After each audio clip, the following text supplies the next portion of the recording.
in the dark. Say it slow, let it bloom. The smokehouse presence under cedar light and a midnight moon. Boots on the porch in the screen door size, lantern glow dancing in a jar of flies. Old strings hum where the embers sleep, and the whole front yard feels low and deep.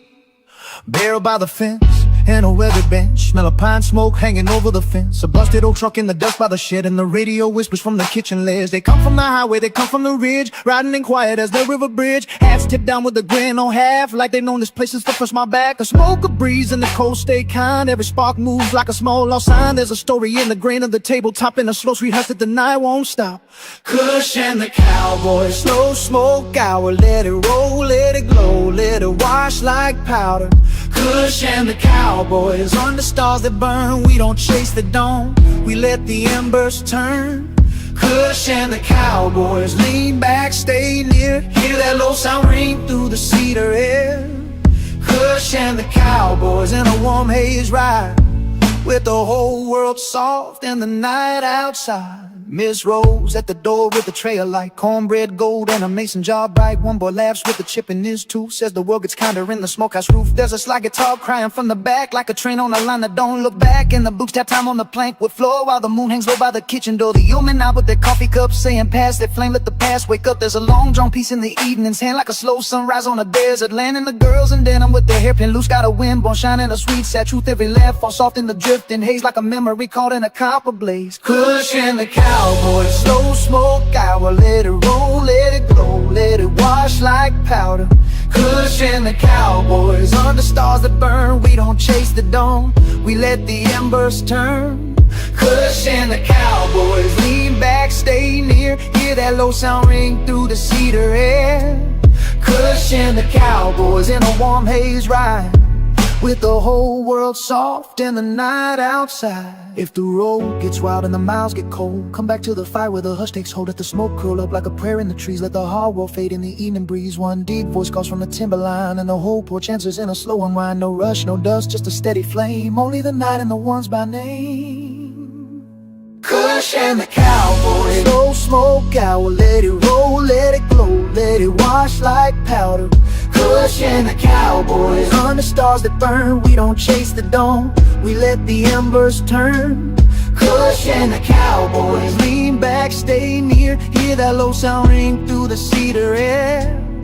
Kush and the Cowboys in a warm haze ride, with the whole world soft.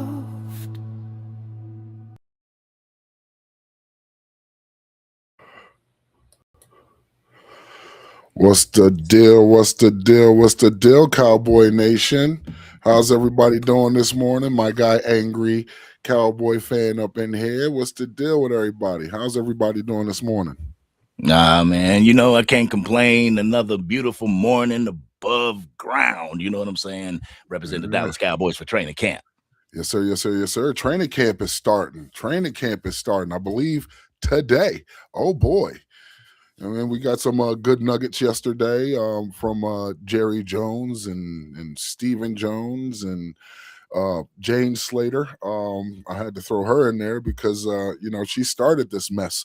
You know what I'm saying? So, it's stirring the pot, stirring the. You know what? That's the beauty of it. That's the beauty of it.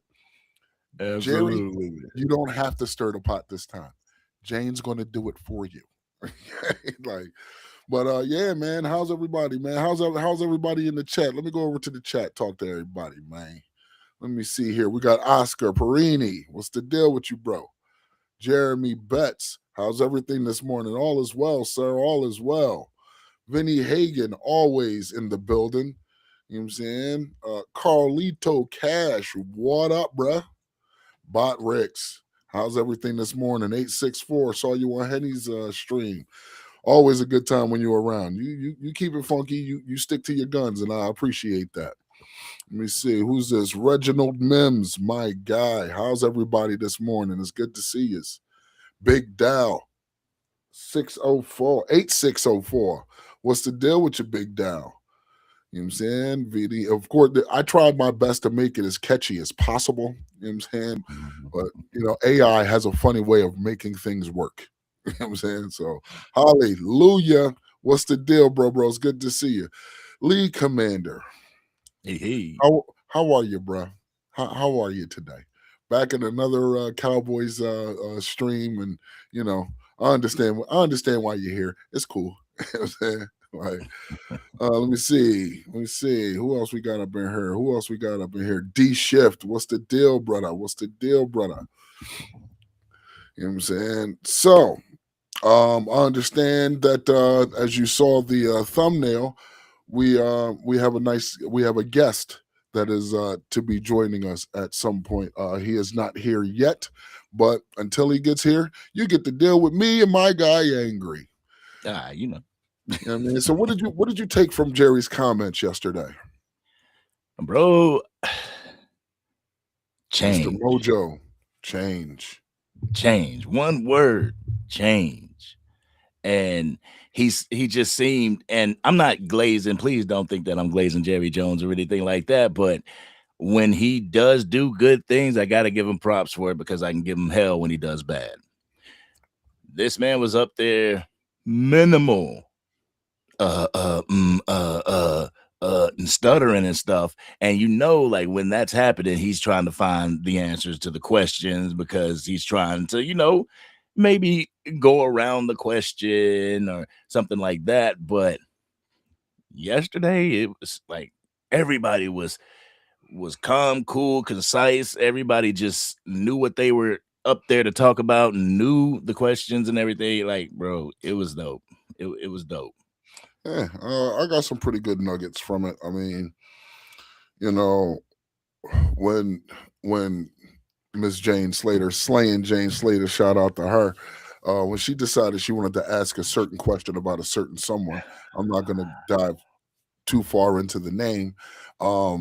Cowboys Nation was in an uproar. As soon as I woke up this morning, my guy CFT, shout out to CFT Rome, he told y'all last night, this morning you're going to wake up and you're going to see it everywhere.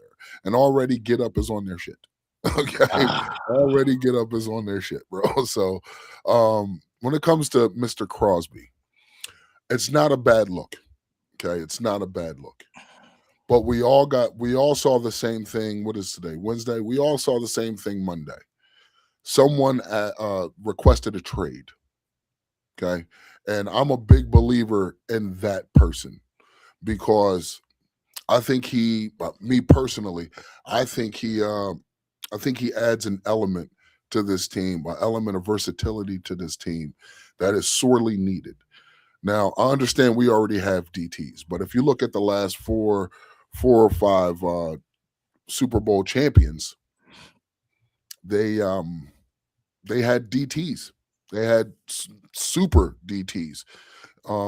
So I think adding a Vita Vea would be able to add that versatility with Quentin Williams, who we know has pass rush ability.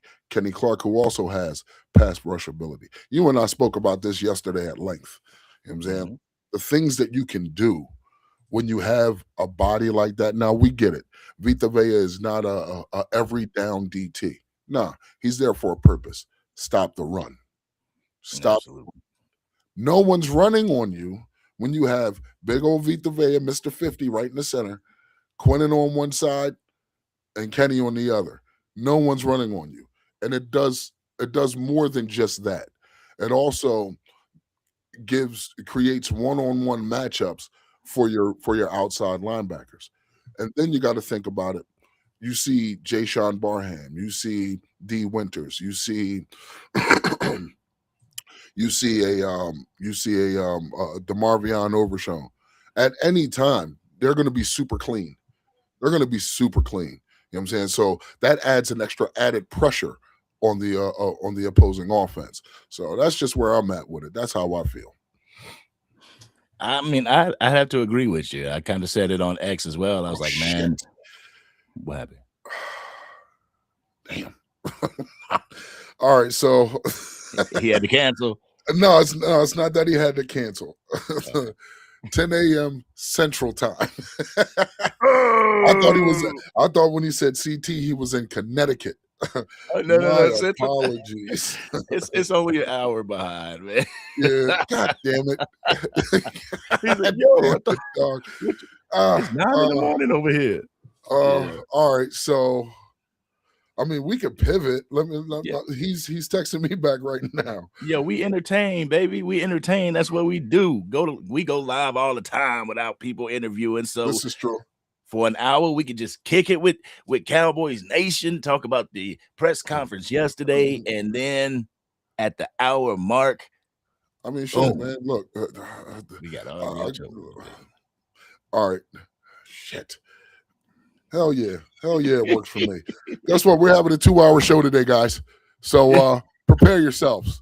You know what I'm saying? First hour, you get me and angry. Second hour, you get our guest. You know what I'm saying? No. Don't say never mind. It's cool. He's going to be here. Okay. It was my screw up. Me and time zones are not friends. Okay.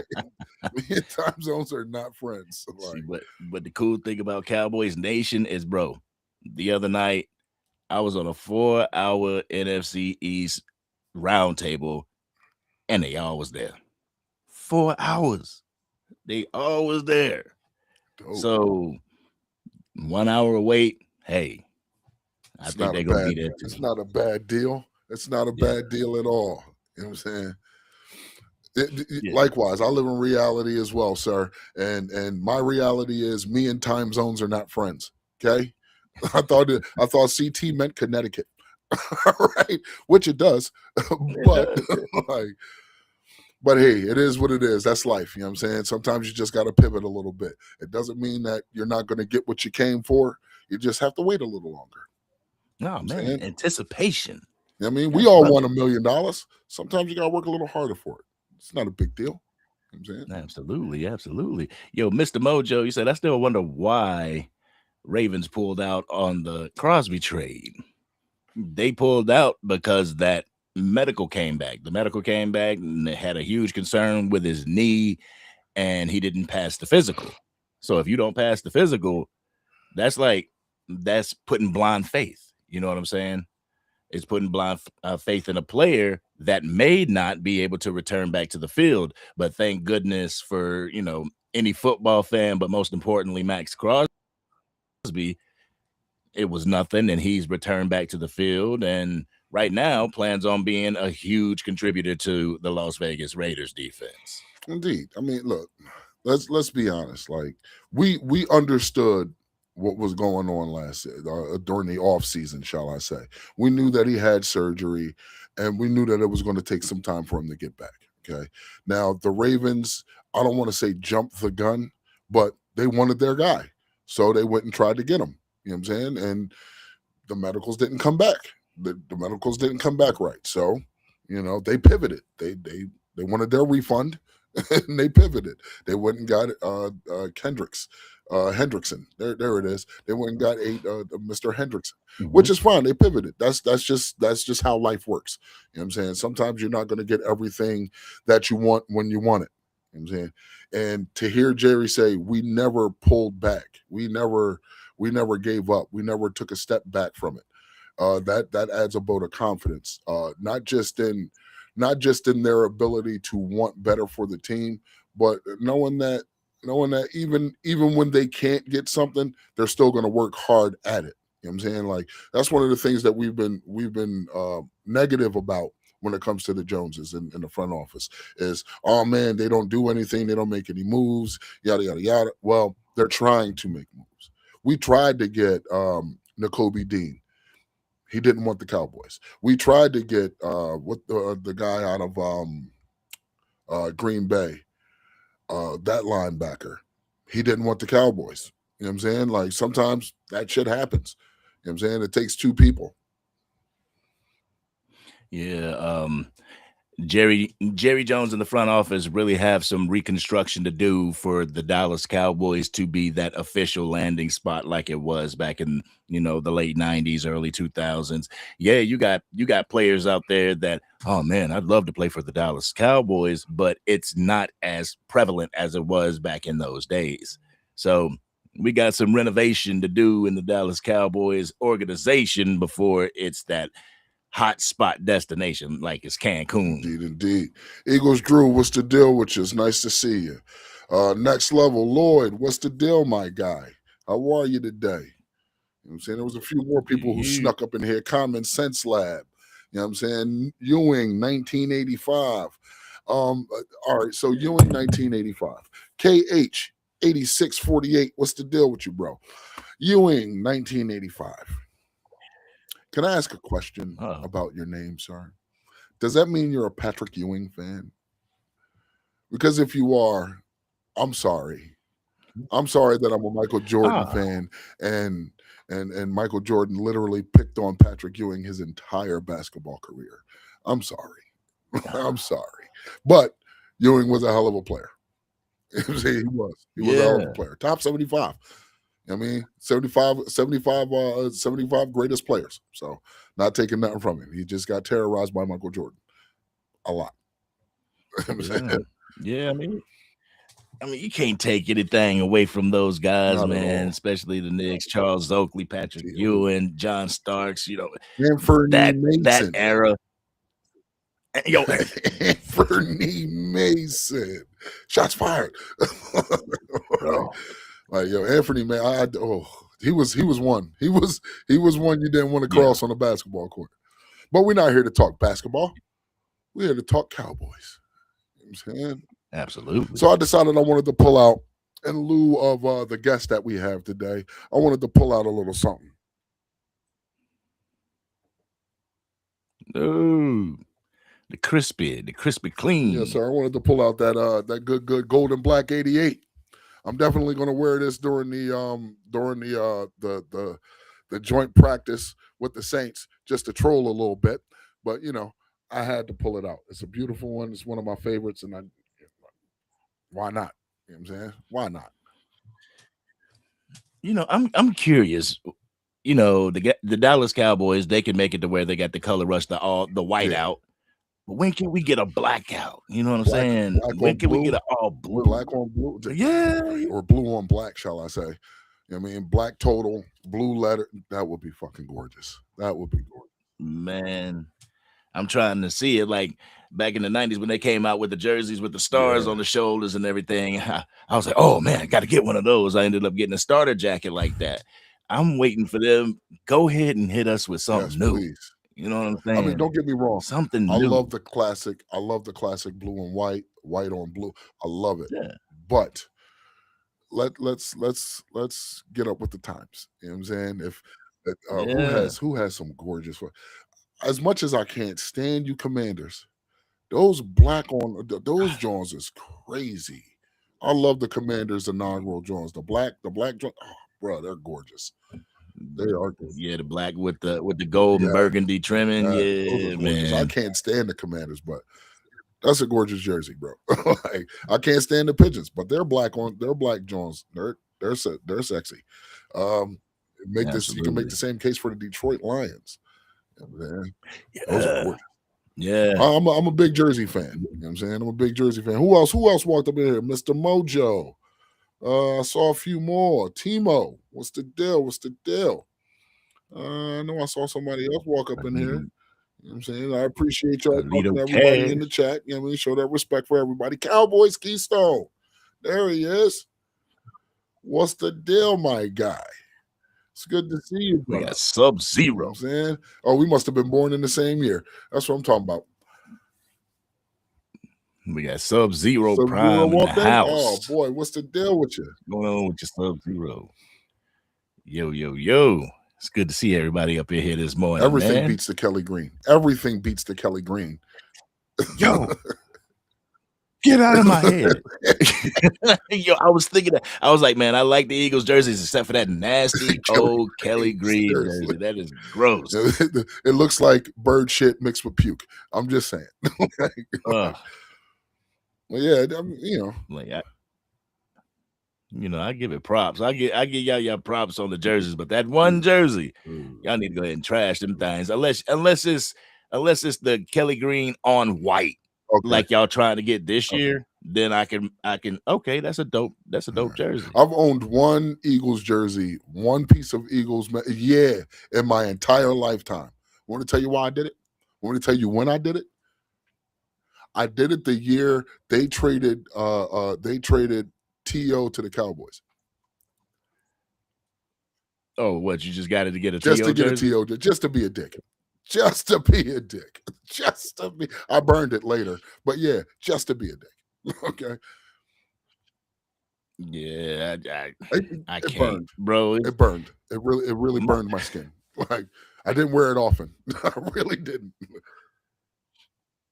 bro, my grandsons, they started becoming Cowboys fans this past year, and Cassidy, the 8-year-old, he comes in one day and he's like, yeah, I seen a guy with an Eagles hat on, and I came up to him and said, you know the Eagles suck, right? And I'm like, damn, is this DNA? I mean, does it run through the blood? Because I ain't teaching that. My daughter, you know? my daughter, my 3-year-old. So the people at her daycare, they like to troll me. You know what I mean, go Birds, go Phillies. You know, sometimes I want to uppercut her. Okay, her mother is an Eagles fan, and rose off the top rope, like off the top rope. Listen, we got 3 little ones in this house. You're trying to steal 2 from me. You're not getting the 3rd one. My little guy is a Cowboy. Okay, you can't Yeah. fight me. We can do this shit all night long. You will not. You will not. Okay. I walked in the house last night. She had it. Every night when I come home from work, I go upstairs, kiss the babies. You know what I'm saying? I looked in his crib. This heifer put Eagles onesie on him. I said, heifer, Oh, what is this? nope. Yeah, it got that close. I was gonna wake him up. Hey, bro, we got to take that off, man. We can't have that. Like, I was like, what's wrong with you? Like, so this morning I wake up and he's coming down.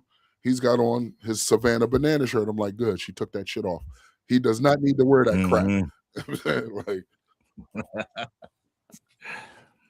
Bro, I tell you, man, my wife went all out for me for last Christmas. Um, and it wasn't nothing like tangible, something that I could grab and add to, the studio or whatever. But what it was is that when all the grandkids came over, and we got like 9 grandkids, when they all came over, they opened a gift for themselves, and it was an Angry Cowboys fan hoodie. So they all opened the Angry Cowboys fan hoodie and they all put it on. And even the little baby girl, she had a pink one. so it was super dope just to get that picture, that's man. dope. It was crazy. I'm actually one of the parents for my son's t-ball team actually does apparel. So I sent her some Ooh. designs, for the smokehouse, so she's working on that. When I get them, I want to see if I can get a few more done. I definitely needs one of those though. I need, Yeah. you know what I'm saying? I Yeah. don't give a damn how much it costs. I'll pay for it. Oh shoot, man. Yeah, the wife put the TLC in this thing, so I'm gonna try and do a giveaway at some point and have a few Angry Cowboys fan hoodies, but that's a different story.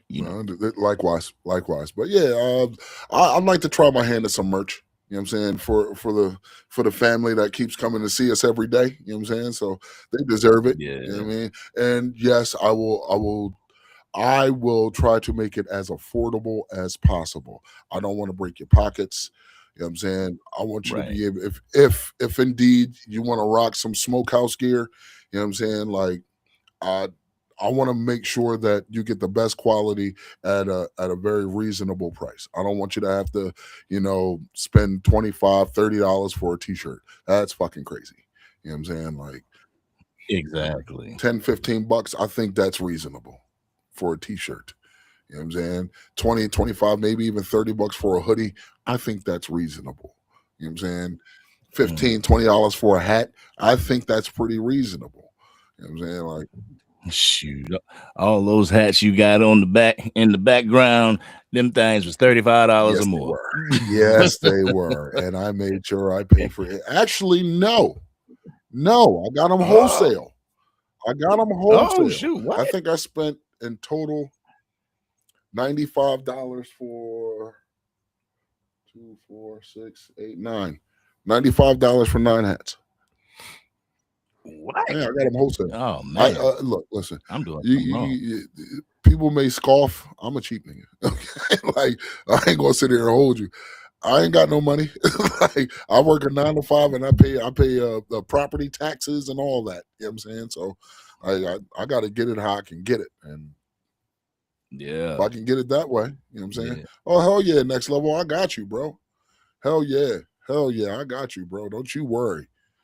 I mean, that goes for everybody Absolutely. in the chat. Like again, I want to make it as affordable as possible for everybody. I don't want anybody to feel like they have to, take out a second mortgage on their house or, pay a fucking car loan just to get some merch. Like that's not cool. Right.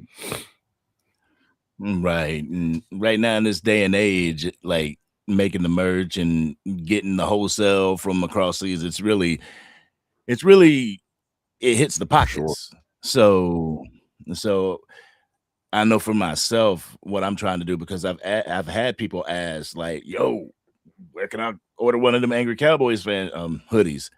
And I'm like, if y'all knew, like the hoodie itself with nothing on it was Mhm. $25.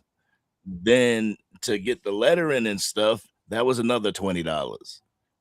And then my wife put everything together. But I'm not trying I'm not trying to put starter prices out there, what a starter Mhm. jacket would cost. So nah, I got to figure out the ins and outs to make it, like you said, as cheap as For possible, sure. you know. Mr. D Shift has Shit, a just question for us, and he'd really love to know. Angry got all the monies. Just I yeah. wish. You know what I'm saying? Like, but what question do we most, or what are we most excited for getting answered this training camp? The question that I'm most excited about getting answered. I think how the defense responds to what Christian Parker's putting out there on the field. I think that's the most important thing to me. I mean, I know what the offense is capable of. I know what the relationship that Brian Schottenheimer and Clayton Adams has with the offense. Kind of not worried about that. Just you ain't even. I mean, I want you to progress. Just don't Yeah, regress. That's all. That's the only worry that I have with them. It's all about the defense and intellectually, if they can mhm, grasp what Christian Parker's trying to do and run with it. good. Somewhat of the similar answer, but not with the players. We've talked about this even before we even got on. My thing is, what's going on with you, Stephen Mack? My question is, the question that I want to see answered is, how do the ancillary coaches underneath Christian Parker really get into the guys? How do they add, how do they teach what Christian Parker really wants, and then of course how it's implemented? But I think the coaching, because again, like last season, you can't tell me Deron Bland just fell off a map just because of an injury. You can't tell me Trayvon Diggs forgot how to play defense. You can't tell me that. It's impossible for the entire defense to fall off a cliff. That has to do with coaching. Now, again, the players have Yeah. some culpability because they're the ones out there doing it. But if they're not doing it the way that it's emphasized, then that's a coaching issue. You know what I'm saying? Because it's not being delivered in the way that it should. True Cowboy, what's the deal with you, bro? Glad you're here, my guy. True Cowboy. Yeah, I believe the same thing. But I like what True Cowboy says. He says, I believe if the Cowboys can communicate on defense and play fast, we should be better defensively. Um, Yeah. I agree with that. I agree with that. And I know there was another comment out there that was saying that, pretty much we can't get any worse than we were last year. I mean, you can drop from 30 to 32, but still 30, 32, that's six in one hand, half a dozen in the other. You still in the bottom third of the league in your Facts. defense. So yeah, really the only way to go is up from this standpoint. And I feel that with that with that press conference yesterday and what Jerry Jones was talking about, he himself sees that this team can go up. So I'm going to mortgage everything that I have to make sure that this team can continue the trajectory that it's on. I'm excited, my So am dude. I, bro. This is of course everybody knows I've spoken on it before. Last season I wanted to do this, but I started literally at the beginning of the season. So I didn't get an off season to be able to bring this to you. This year, the fact that I'm able to start where I'm at, like in the beginning of the season, even like the off season, is beneficial, not just for me, but for the viewers, for Angry, because I mean, again, he opened this door for me, so I want to walk through it, and I'm bringing them with me. You know what I'm saying? Like, fuck that, we walking this road together. But the fact that I'm able to take a look at this off season, seeing it through the draft, seeing how things are implemented in voluntary OTAs, and then getting leading into where we are now. You know what I'm saying? So when I'm looking at what I'm seeing right now, I go to this, right? Let me see if I can change that. Wham, make this a little bigger. So, oh shit, no, that's not even gonna work. Wham, I'll bring it back here. I'm pretty sure. I don't know if you guys can see it, but it's there. But if you look at these guys, right? If you look at this is your 90-man roster, okay, and of course I split it into two parts: offense, defense. We we already know who's. I'll switch to a different graphic, make it a little simpler. Wham! Here we go. There we go. I feel a little bit better about this one. So if we look at this graphic, right, we already it's split in three parts. You got the dudes who are safe. We know who's going to be on this team. Not only does the level of talent that they have say it, but look at the contracts. That matters. Then we look at the Yeah. bubble players. There are some players that I'm like, really? Why would they put him on the bubble? You know what I'm saying? I didn't put these players here. My graphic did it the way it did it. Like Ryan Flanoy. I don't believe Ryan Flanoy is a bubble player. I don't think he's a bubble No. candidate. I think he is locked in. Let me see. There's a few other guys here. Tyler Guyton, Tyler Booker. There should be no reason why Tyler Guyton, Tyler Booker are both bubble players. Even TJ Bass. You know what I'm saying? Now, if we're talking Drew Shelton, Nate Thomas, if we're looking at it, Right. they're not even bubble players. You know what I'm saying? So you could throw them over. You could throw that entire offensive line set, minus Matt Hennessy, who's out for the season, over to the safe area. I'm fine with it. You know what I'm saying? Because we need the offensive line and the depth. And I think these guys are safe. Johnny Cornelius, okay, I get it. You know what I'm saying? PJ Locke shouldn't be a bubble player. Savone Rebel shouldn't be a bubble player. I don't think Devin Moore and Malik Hooker are bubble players, but you can keep Kellen Carson there. Josh Butler. You know what I'm saying? Like, unfortunately, those are bubble players. Yeah, you look like you wanted to say something. Yeah. Yo, who the hell the cut candidate? Philantron Fat. What? DJ Rogers. And they coming up with Tecmo Bowl names over Yeah, I here. don't, bruh. I look. Okay, all I know, Like, I didn't revise it. I should have, but I didn't. So like, it's just weird how they got it. But we know the who's who. We know the who's get who. the You know who's what who, I'm saying? yeah. We know that Luke Schoolmaker is more of a bubble guy. You know what I'm saying? We know that Mhm. Brevin Spanford and or Michael Trigg might be safe. You know what I'm saying? Yeah. Hennessy is out for the season, so you can pretty much sell I, that one up. I kind of get that though. I kind of get why you would have a Luke Schoolmaker, Brevin Spranford, and Michael Trigg on the bubble. candidates because they're not a lot. True. Jake Ferguson A lot. is Yeah. a lot, so now it's that tight end 2 and 3 position. Who's going to fill that? So you go to your bubble candidates. And I just feel, and that's a question that I actually got for RJ Indeed. Ochoa. Who's going to be that tight end room? Yeah. I true. I'm 100% sure. I'm like 97% certain. I don't think Luke Schoonmaker is going to be here. I really don't see that happening. I guess it might be just me. I might be on this ledge by myself, but I see if Michael Trigg can have a convincing offseason, kind of like Stewart did at the tight end position, and not get injured. I don't know. I think Luke Schoonmaker, he may be that odd man out. Just because you spent a premium pick on him doesn't mean that you have to stick with him. Like, they gave him enough seasons in order to get this done, and he hasn't even, in my eyes, and I'm not trying to, down him or anything, but he hasn't taken any steps, whether it's forward nor backward. True. And I agree, True. He does play special teams, and special teams does matter.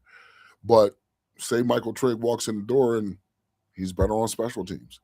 Say he walks through the door and like his blocking has gotten so much better that it's like, what's the point of Luke Schoonmaker? Now, I'm not saying that he can't make it. Oh shit, Momo's in the chat. Momo. What's the deal, Momo?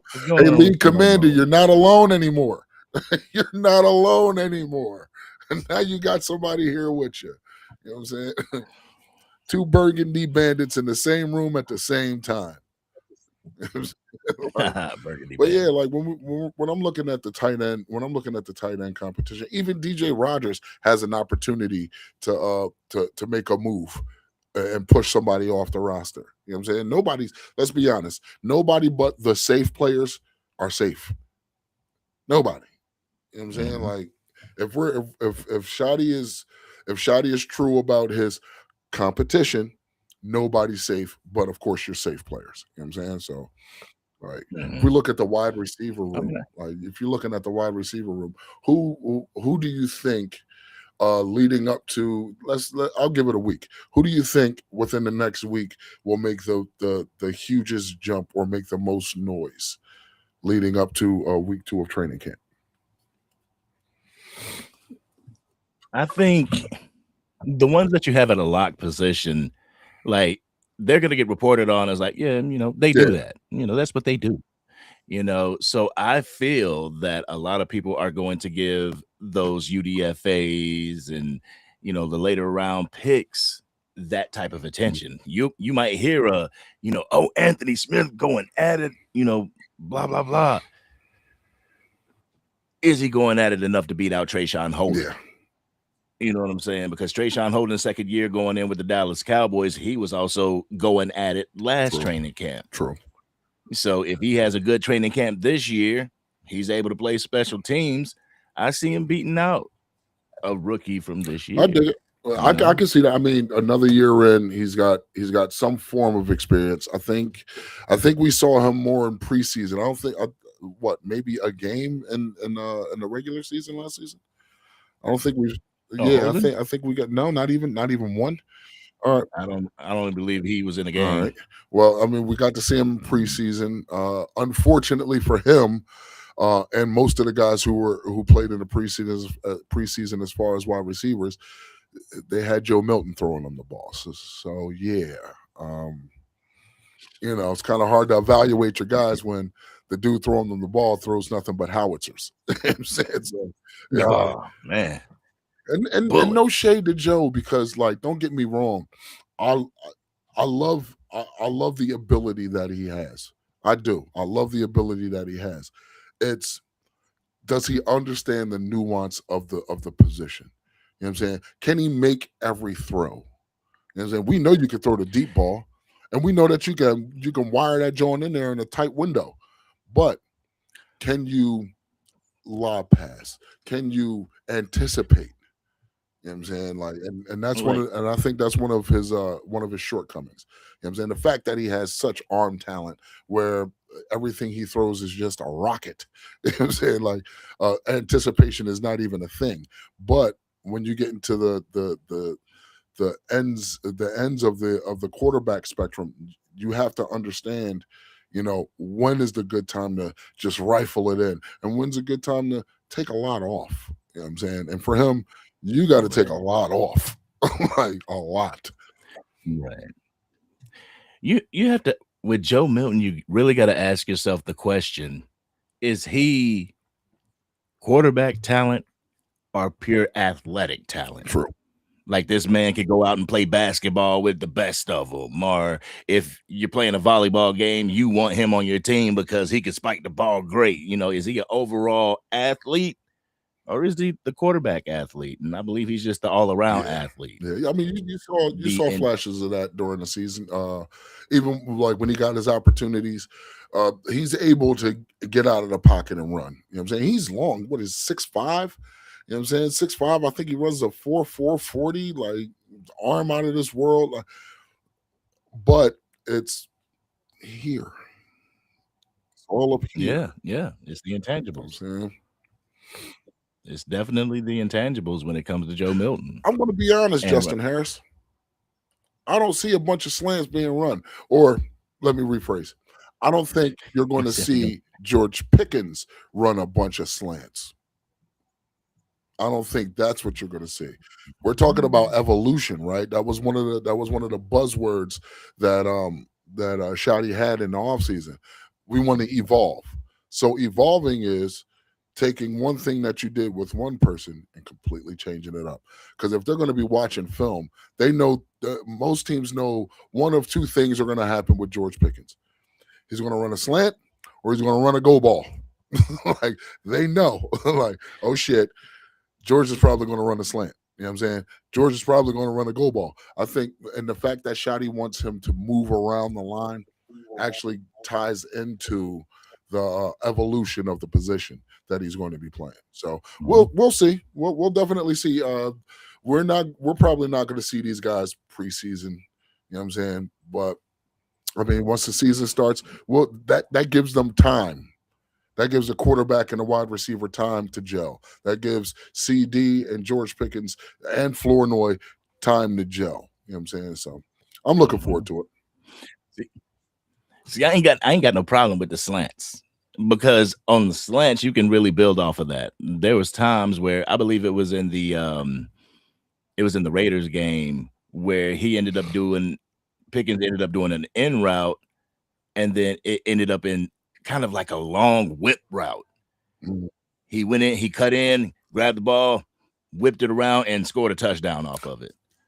So, like, I think in the evolution of his game at the wide receiver position and the play calling from Brian Schottenheimer, implementing more double moves for these players, like implementing double moves. If you're going to go on a go Mhm. ball, stop and Stop go, and go.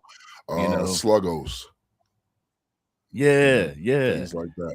Act like you about to break it, act like you about to break in for that slant, and people gonna look at it like, man, we gotta stop that slant. We gotta stop that For slant. sure. And Hit it like you're gonna go with the slant and then break back out.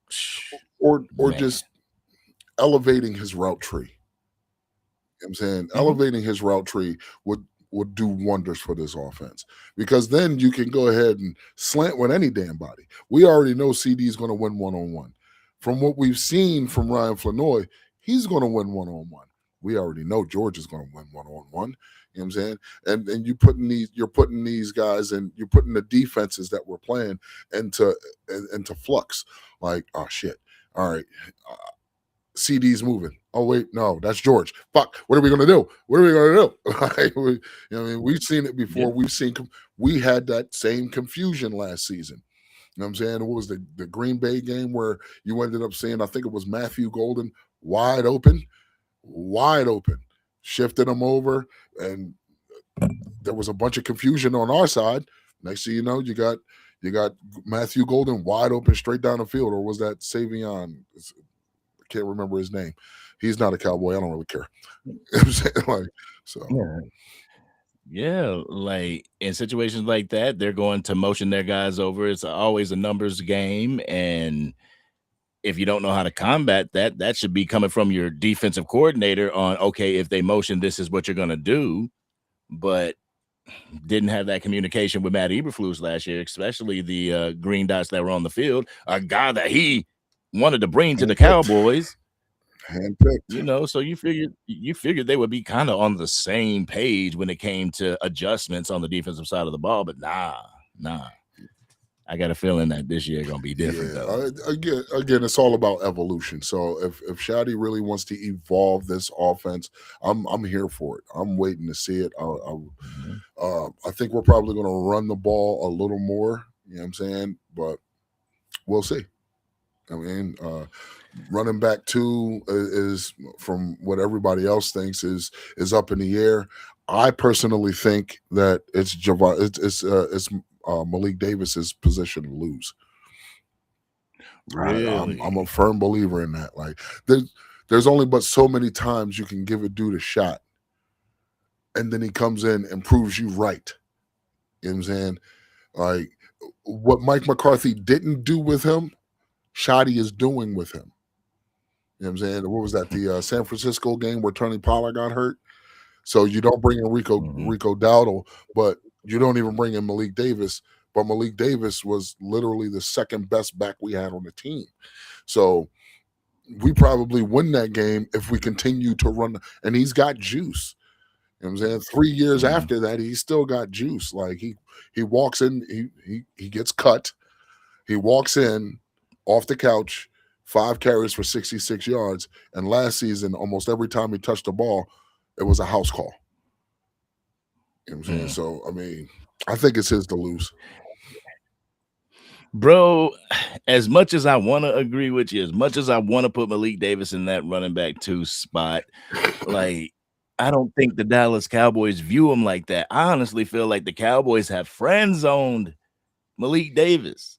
It's like those chick flicks. Whenever you got the girl with glasses over there giving advice to the main character, but the main character just keep ignoring her for the prep. That's what keeps happening with Malik Davis. Warn him, like even though he comes up whenever they call his number, he shows up, shows out. We're like, nah. So I kind of feel like it's Jadon Blue's position to lose for the simple fact I feel like the Cowboys are really trying to force that square peg into the round hole. Maybe it's because he's a Texas boy, he's a Longhorn. I don't know because they didn't spend a premium draft pick on him. True. It ain't like they spent a first or a second round pick, and it's like we gotta fit him into we gotta fit him into the scheme. We got to get him on this roster. But there's just something is just telling me that they are laser focused on making the running back two position his job. I want to agree with you, True, but that's not entirely true. He did play special teams as a gunner, and he laid some hellacious hits. Malik Davis has laid some hellacious hits on I think it was punt return and kickoff. He does play teams. Does he do it at an alarming clip? No, but he does play special teams. Yeah, I mean, are you gonna see his name pop off the screen on every punt and every No, kickoff? No, probably not. But he is there. He can make tackles. He's played special teams before. But is this something that Jadon Blue can do? Jadon Blue is the faster of the two guys. true. I believe I believe that Malik Davis has a better mind for the football field than Jadon Blue does. Exploiting gaps and things like that, just normal intangibles for a running back. But I think it's that speed that's so attractive Mm. to the Dallas Cowboys that they're like, man, we got to get him acclimated to the system. We just got to, because if he can get the ball into space, it's a wrap. It's a house call. Yeah, definitely a change of pace. I'm not arguing Mhm. that. But just watching how Malik Davis just like even though it was limited, he like again almost every time he touched the ball was a house call. The Thanksgiving he Mhm. squeaks through and it's a house call, 43 yards. The Giants game, shit. there's several games where he had that type of production. And now, did we use him in a manner like when after Javante ran for 66 against the Jets, we didn't get to see Malik Davis because they wanted to keep running with Javante, and he was doing a hell of a job. You know what I'm saying? So if it ain't broke, don't fix it. But there were games where it was needed. You got Malik Davis or you got Javante Williams taking a lot of punishment. Pass pro and all that. So I mean, you got to change it up at some point. And just those games where I saw him, make a play, they weren't just 4 or 5 yards. No, it was 15, 20 in a cloud of dust. You know what I'm saying? Like he was out. So that's just my opinion. You know what I'm saying? I'm not saying anybody else's opinion is invalid. You know what I'm saying? It's just my opinion from what I've seen. So Absolutely. shit, you Absolutely. guys might be right. It might be Jadon Blue. Shit, it might be Phil Moffa's spot to lose. You know what I'm saying? Might even be Israel Bonaconda's spot to lose. Who knows? You know what I'm saying? That's why we're here. That's why we're here at this very moment. We're here at training camp to actually get all the questions that we have answered. And right now, yeah, we're still speculating to an extent, but these questions will be answered. They will be answered. Yeah, and that's the beautiful thing of training camp starting. It's like all these questions that we got in our heads, whether it's the offense or the defensive side of the ball, you are going to get your answers within the next few weeks. For sure. For sure. We are shoot. Yesterday was a month away from the last preseason game. The only reason why I know that because it falls on my birthday. Heard that. Yeah. Heard that. So Cowboys, even if it's a preseason on my birthday, give me a dub. You know what I'm saying? I got you, bro. Don't you worry. My birthday ain't until October, so I ain't worried about all that. Hey, they didn't give us a dub in October too. I'm a Michael Myers baby. Hey man, that when you grow up, Christmas is the season. But when you're grown, I don't know. It turns to more Halloween. Yeah, yeah. I dread October 31st because I know the very next day she's going to start watching Hallmark Christmas movies, and that's just going to piss me off because it's all the same damn plot. All of it. Girl moves to Wintertown and then finds love and they get married happily ever after. Poppycock. Give me a good horror film. You know what I'm saying? The female's a reporter. She goes to Wintertown, USA, and falls in love with the painter of her house. You know what I'm saying? Like what the shit? Like, my wife's like that too. Shout out to my wife. But I tell you, after Halloween, when can we put the tree up? We probably do that October 29th. You know what I'm saying? Like, oh my God. And we got like 5 trees. So the kids get a tree. Yeah, the kids get a tree in their room. We got a tree for upstairs in our room. Then we got a tree for down here in the den. Then we got a tree for the living room. Like, bruh, come on. You know what? One and done.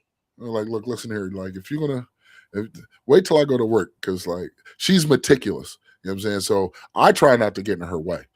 Yeah. According to her, I'm a bull in a china shop. So I try not to get in her way. You know what I'm saying? Like, so like I'll leave and I'll bring stuff up, but by the time I come home, it's a fucking winter wonderland in this joint. Same, bro. Like I'm like, you go ahead and handle that. Whether whether it's going to the store or whatever. She don't take me to the store because she just get tired of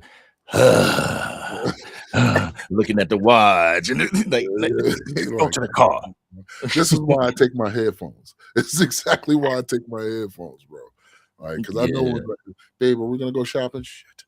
All right, no problem. Let me get my headphones. Like, because it's like that's the difference between women and men. Shout out to all the ladies in the chat. Shout out to all the ladies across the world. You know what I mean, you women, boy, you women. Shout out to Ruby Sweet. You know what I'm saying? When us guys go to a store, we go with a plan. We know what we want. We're gonna get it, and we're out of here. And we gone.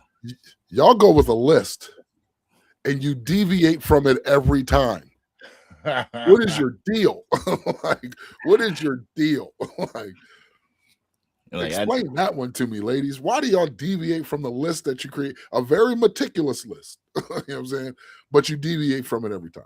Why? I I know, like when we hit the store, I go right all the way to the right because I know we're gonna go down every single aisle. Bro, every fucking aisle. Even the toilet, like the toiletry aisle, when we already have that stuff. We already have it. We have paper towels. We got enough toilet paper. We got the dish detergent, all, you know what I mean, dishwasher fluid, all that good stuff. But we still go down that damn aisle. Why? Yeah, I just think like guys they be on a mission to go in there like okay I need bread I'm getting bread forget all that. The ladies go in with that nurturing type of mentality and they're like, what does the house need? You know what I'm saying? Yeah. Oh, okay. All right. I mean, it's weird. All right. It's weird. I'll give her like 300. Like, yeah. All right. If you're gonna go online and order anything, order what you need. Mm-hmm. First thing, order what. But what do you want? I don't care. Order See, what you need. Like, but don't you want some? I don't care. Order what you need. I'm going to get the things that I need. Order what you need. If we need stuff in that, have at it. I don't care. yeah. Just do what you got to do. You know what I'm saying? Like when I go into Walmart, there's one place that I go first and foremost, and she don't ever go to it The in toy our section. whole the toy section. Hell no. I go to the toy section. I'm sorry, like My- because I got kids. I got little. yeah, that's what I'm saying. Your kid's grown, so we go to the toy aisle when we got the grandkid. So my kids are grown, but my number one spot is electronics, and she will refrain from going to electronics. So I'm like, oh yeah, you got shopping to do.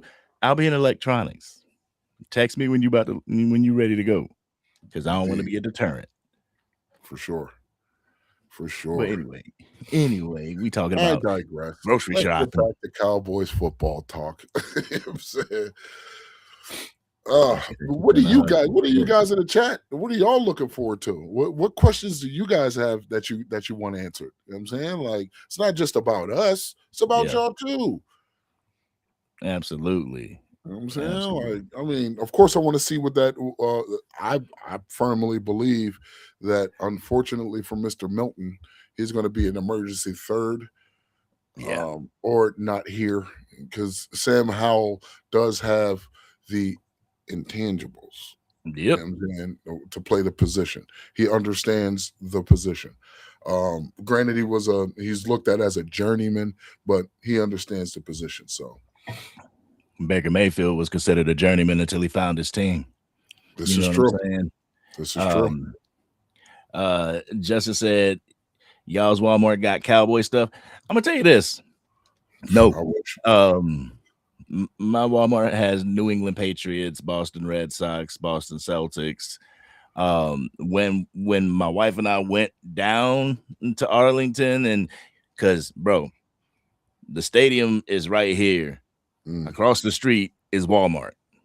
So you go into that Walmart, it's like you go to the sports section or whatever. It is Dallas Cowboys jerseys, shirts, jackets, hats, keychains. Like, man, I walked in that thing. I was like, I am in heaven. What is all this stuff? Yeah, unfortunately, I'm in Pigeon Land, so we already know what I see around here: Phillies, Flyers, Pigeons. Mm. You know, and now I'm going to see a bunch of La Bum Bum James stuff. Like, I'm not in the mood for it. So, fortunately for me, I can easily just go on my phone and do some online shopping, which I'm not very good at. I don't know how. I'm not good at online shopping, but I can't do online shopping anymore, man. Every time I buy something, I ended up buying my Mama the Michael DVD. mm, Next day, I got to shut down my card because somebody from Amazon tried to get $150 from me. yeah, Like, dang, man, this is the second debit card that I've had to have in the past 2 weeks. that's crazy. Yeah, I'm like, what the hell, man? Can we get some security on this thing or something? Shoot. For sure. Like, You got time for that crap. Listen here. Like, yeah, when it comes to online shopping, I try not to. I'll have her do it because she does the Amazon and all that. So with the Prime and Optimus and all that good stuff. Yeah, here you go. I need this and that. Like, you know, man. Yeah. Let me see. Optimus Prime. Oh, good.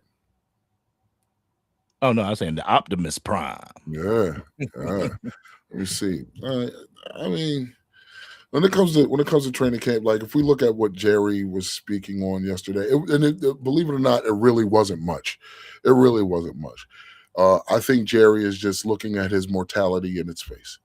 You know what I'm saying? And it's to a point where he's like, it's not about me. Like, yeah, I know I had a tendency to stir the pot and like, yeah, but we didn't hear nothing from you. Why? Because I understand now at this juncture in my journey that I gotta shut the fuck up. So that's what he's done. What'd he say? What'd he say to Clarence Hill? You know, shout out to Clarence Hill. What'd he say to him? He said, "Oh, he said I didn't leave. Yeah, he said We I just never ain't been left. looking at each other. Like, we just ain't have to look at each other." Yeah, and he paused with that too. He was like, "Clarence, I ain't never left." Like, oh, get him, Jerry. Like, I know, and that's the refreshing thing. Like, so before we knew when they were taking their vacations, you know what I'm saying? We like Cowboys Nation knew when they were taking their vacations. I didn't hear anything about a vacation. I think they honestly, and Jerry told you yesterday, I ain't never leave. I've been in the building. I've been around. You just haven't seen me. You know what I'm saying? Yeah. Like, oh boy. They've been in the background, and that's what I'm talking about. But go ahead. You said the oh boy. Oh boy. So I got somebody here who would like to talk to Cowboy Nation that I've been dying to talk to for a while now. Mr. RJ Ochoa. What's the deal, brother? What's the deal? How goes it, guys? Happy hump day. Thanks for having me. Indeed. My bad on the time. Me and time zones aren't friends. You know what I'm saying? No, it's okay. I actually, it was not to call you out, but I thought like he asked me what time zone I was in. So I was kind of confused in my own mind. I was like, did I say something wrong or whatever? So no. But when I saw CT, I thought Connecticut. Okay, so it's in the eastern zone, but no, central. My bad. That's fair. No worries. You're good. You know what I mean? So as you can see, I got my guy, the Angry Cowboys fan here. And I am, of course, your boy, Hoodie Kush from Kush and the Cowboy Smoke Hour. Everybody sees my guy, Mr. RJ Ochoa. I've been actually looking forward to having a chat with you for a long time. I love your content. You do great work. Definitely engaging. Of course, you see me comment on your stuff on X at length. You know what I'm saying? So I'm happy. I'm definitely happy to have you. Stoked. Well, thank you for having me. Very kind of you to say. I'm so blessed and fortunate to do what I do. I mean, I just get to be a professional fan, and it's awesome to talk to other fans and be a part of our feelings all together. And this is the best time of year for it. It's getting. I mean, I felt like about a month ago, like man, it got here pretty quickly. But now these last few days are just going so slow. I'm just like, man, I'm ready. I'm ready for the preseason to start. I'm ready to start smoking some pulled porks on some weekends, watch some college football, things like that. So we're inching our way there at the very least. You just spoke to the inner fat man in me when you said smoking pulled pork, bro. Yeah, like, you're gonna make me get a smoker now. Thank you. I appreciate it. It changed my life. I know we're not here to talk about that, but I'm very happy to do so. I got a pellet grill, and I know people have their thoughts and opinions on it, but it's improved my life to say the least. Nice. Absolutely. My wife got a pellet grill too, man. When cooking ribs and that thing, oh my goodness, they fall off the bone when they come out, man. It's crazy. Totally. But RJ, man, I watched the interview with you and Zach Walchuk on Loving the Star, and you guys were discussing a little bit about your backstory when it comes to your decision in covering the Dallas Cowboys. A direct quote that you had, "My job is to make life about the Cowboys." Do you find it difficult separating your job from your fandom? I think that's a very fair question. I don't. I think that would be a very hard question to answer 10, 15 years ago. I'm, again, inordinately blessed. I mean, God has blessed my life, a million times over. But I don't work for a traditional media outlet. I don't work for a newspaper. I don't work for a place where you have to walk a finer line. I've definitely been in some situations like that professionally, and I consider myself a professional, obviously, and you're respectful of boundaries and guidelines that exist in different circumstances and different situations. But for the most part, I feel like I've just landed in a spot and in a job and in a profession, specifically to me, where being a fan is kind of my superpower. Being a Dallas Cowboys fan molds the things that I'm able to do or see or analyze or assess. Not to say that my opinion is more valuable or whatever than anybody else's, but if I weren't a Dallas Cowboys fan, I quite literally wouldn't have this job. And so that's sort of what makes what we do at SB Nation unique. And there are a number of ways to skin a cat, obviously, and there is more than value in standard objective traditional journalism. But I would argue that we are objective, right? Like we cater to Dallas Cowboys fans, and so we tell you things that you need to know from a Cowboys slant and with a Cowboys narrative or hook involved. But it is still the truth. It is still fundamentally objective journalism. And so I think for me individually, it is my greatest strength, and so I lean into that, not in the we them boys sort of way, but in Right. the way that helps me. This is my world, but we are a part of an overall solar system and an overall galaxy, if that makes sense. True indeed. Absolutely. What got you started? What was the catalyst to jumpstart your career? I moved to San Antonio in 2013 and was just really lost in life. I had been an engineering major early in college, and my dad's an engineer, and so just kind of felt like I have to do that, and it just wasn't for me. And so I just knew that I liked talking about the Cowboys as like wide-eyed of a thing as that was really all I could. When someone asked me that question at that point in time, like, what do you want to do? That's all I could say, right? Is like, I really like the Cowboys. And like everybody, I was in fantasy football leagues, and I started writing these emails, to my league and describing what happened. And, they're my friends and my family, but they enjoyed them. And so they kind of look forward to them. And that, kind of gave me a little bit of confidence. Like maybe I have an ability to tell stories or however you want to look at it, be funny, be witty, be clever. And when I was living in San Antonio, I would say, first of all, I met my wife, and she has been my sort of foundation for everything in my life and really helped me kind of get everything in order. But I started working at a Dallas Cowboys pro shop. And for anyone who doesn't know, these are retail stores, and they're exclusively Dallas Cowboys merchandise, much like what you guys have behind you. And so that gave me some professional experience in the workforce, I guess, and helped me kind of grow up a little bit. And at the same time, I almost got too lost in it. I almost got too invested in that career trajectory. And it wasn't until my wife said, "Don't forget how, what brought you. Don't forget why you got into this in the first place." And so I reached out to a blog, Inside the Star, and started writing for them. And at the time, we had launched a podcast.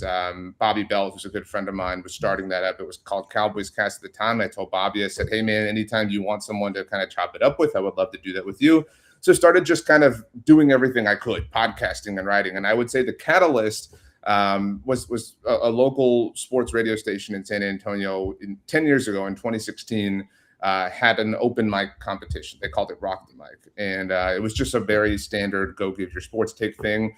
And again, God working in my life, I happened to win that. And not only did I happen to win that, but they had two normal shows at the time on the station, and that was Dak and Zeke's rookie year. And obviously, the Cowboys were very successful, and they needed somebody to just talk about the Cowboys all the time. And there was always someone from their regular shows who had a dentist appointment or had to pick up their kid from school or something. So they needed somebody, and I would work for free. I recognize not everybody is in that sort of position, and I'm so blessed to have my wife and my parents who were supporting me at the time.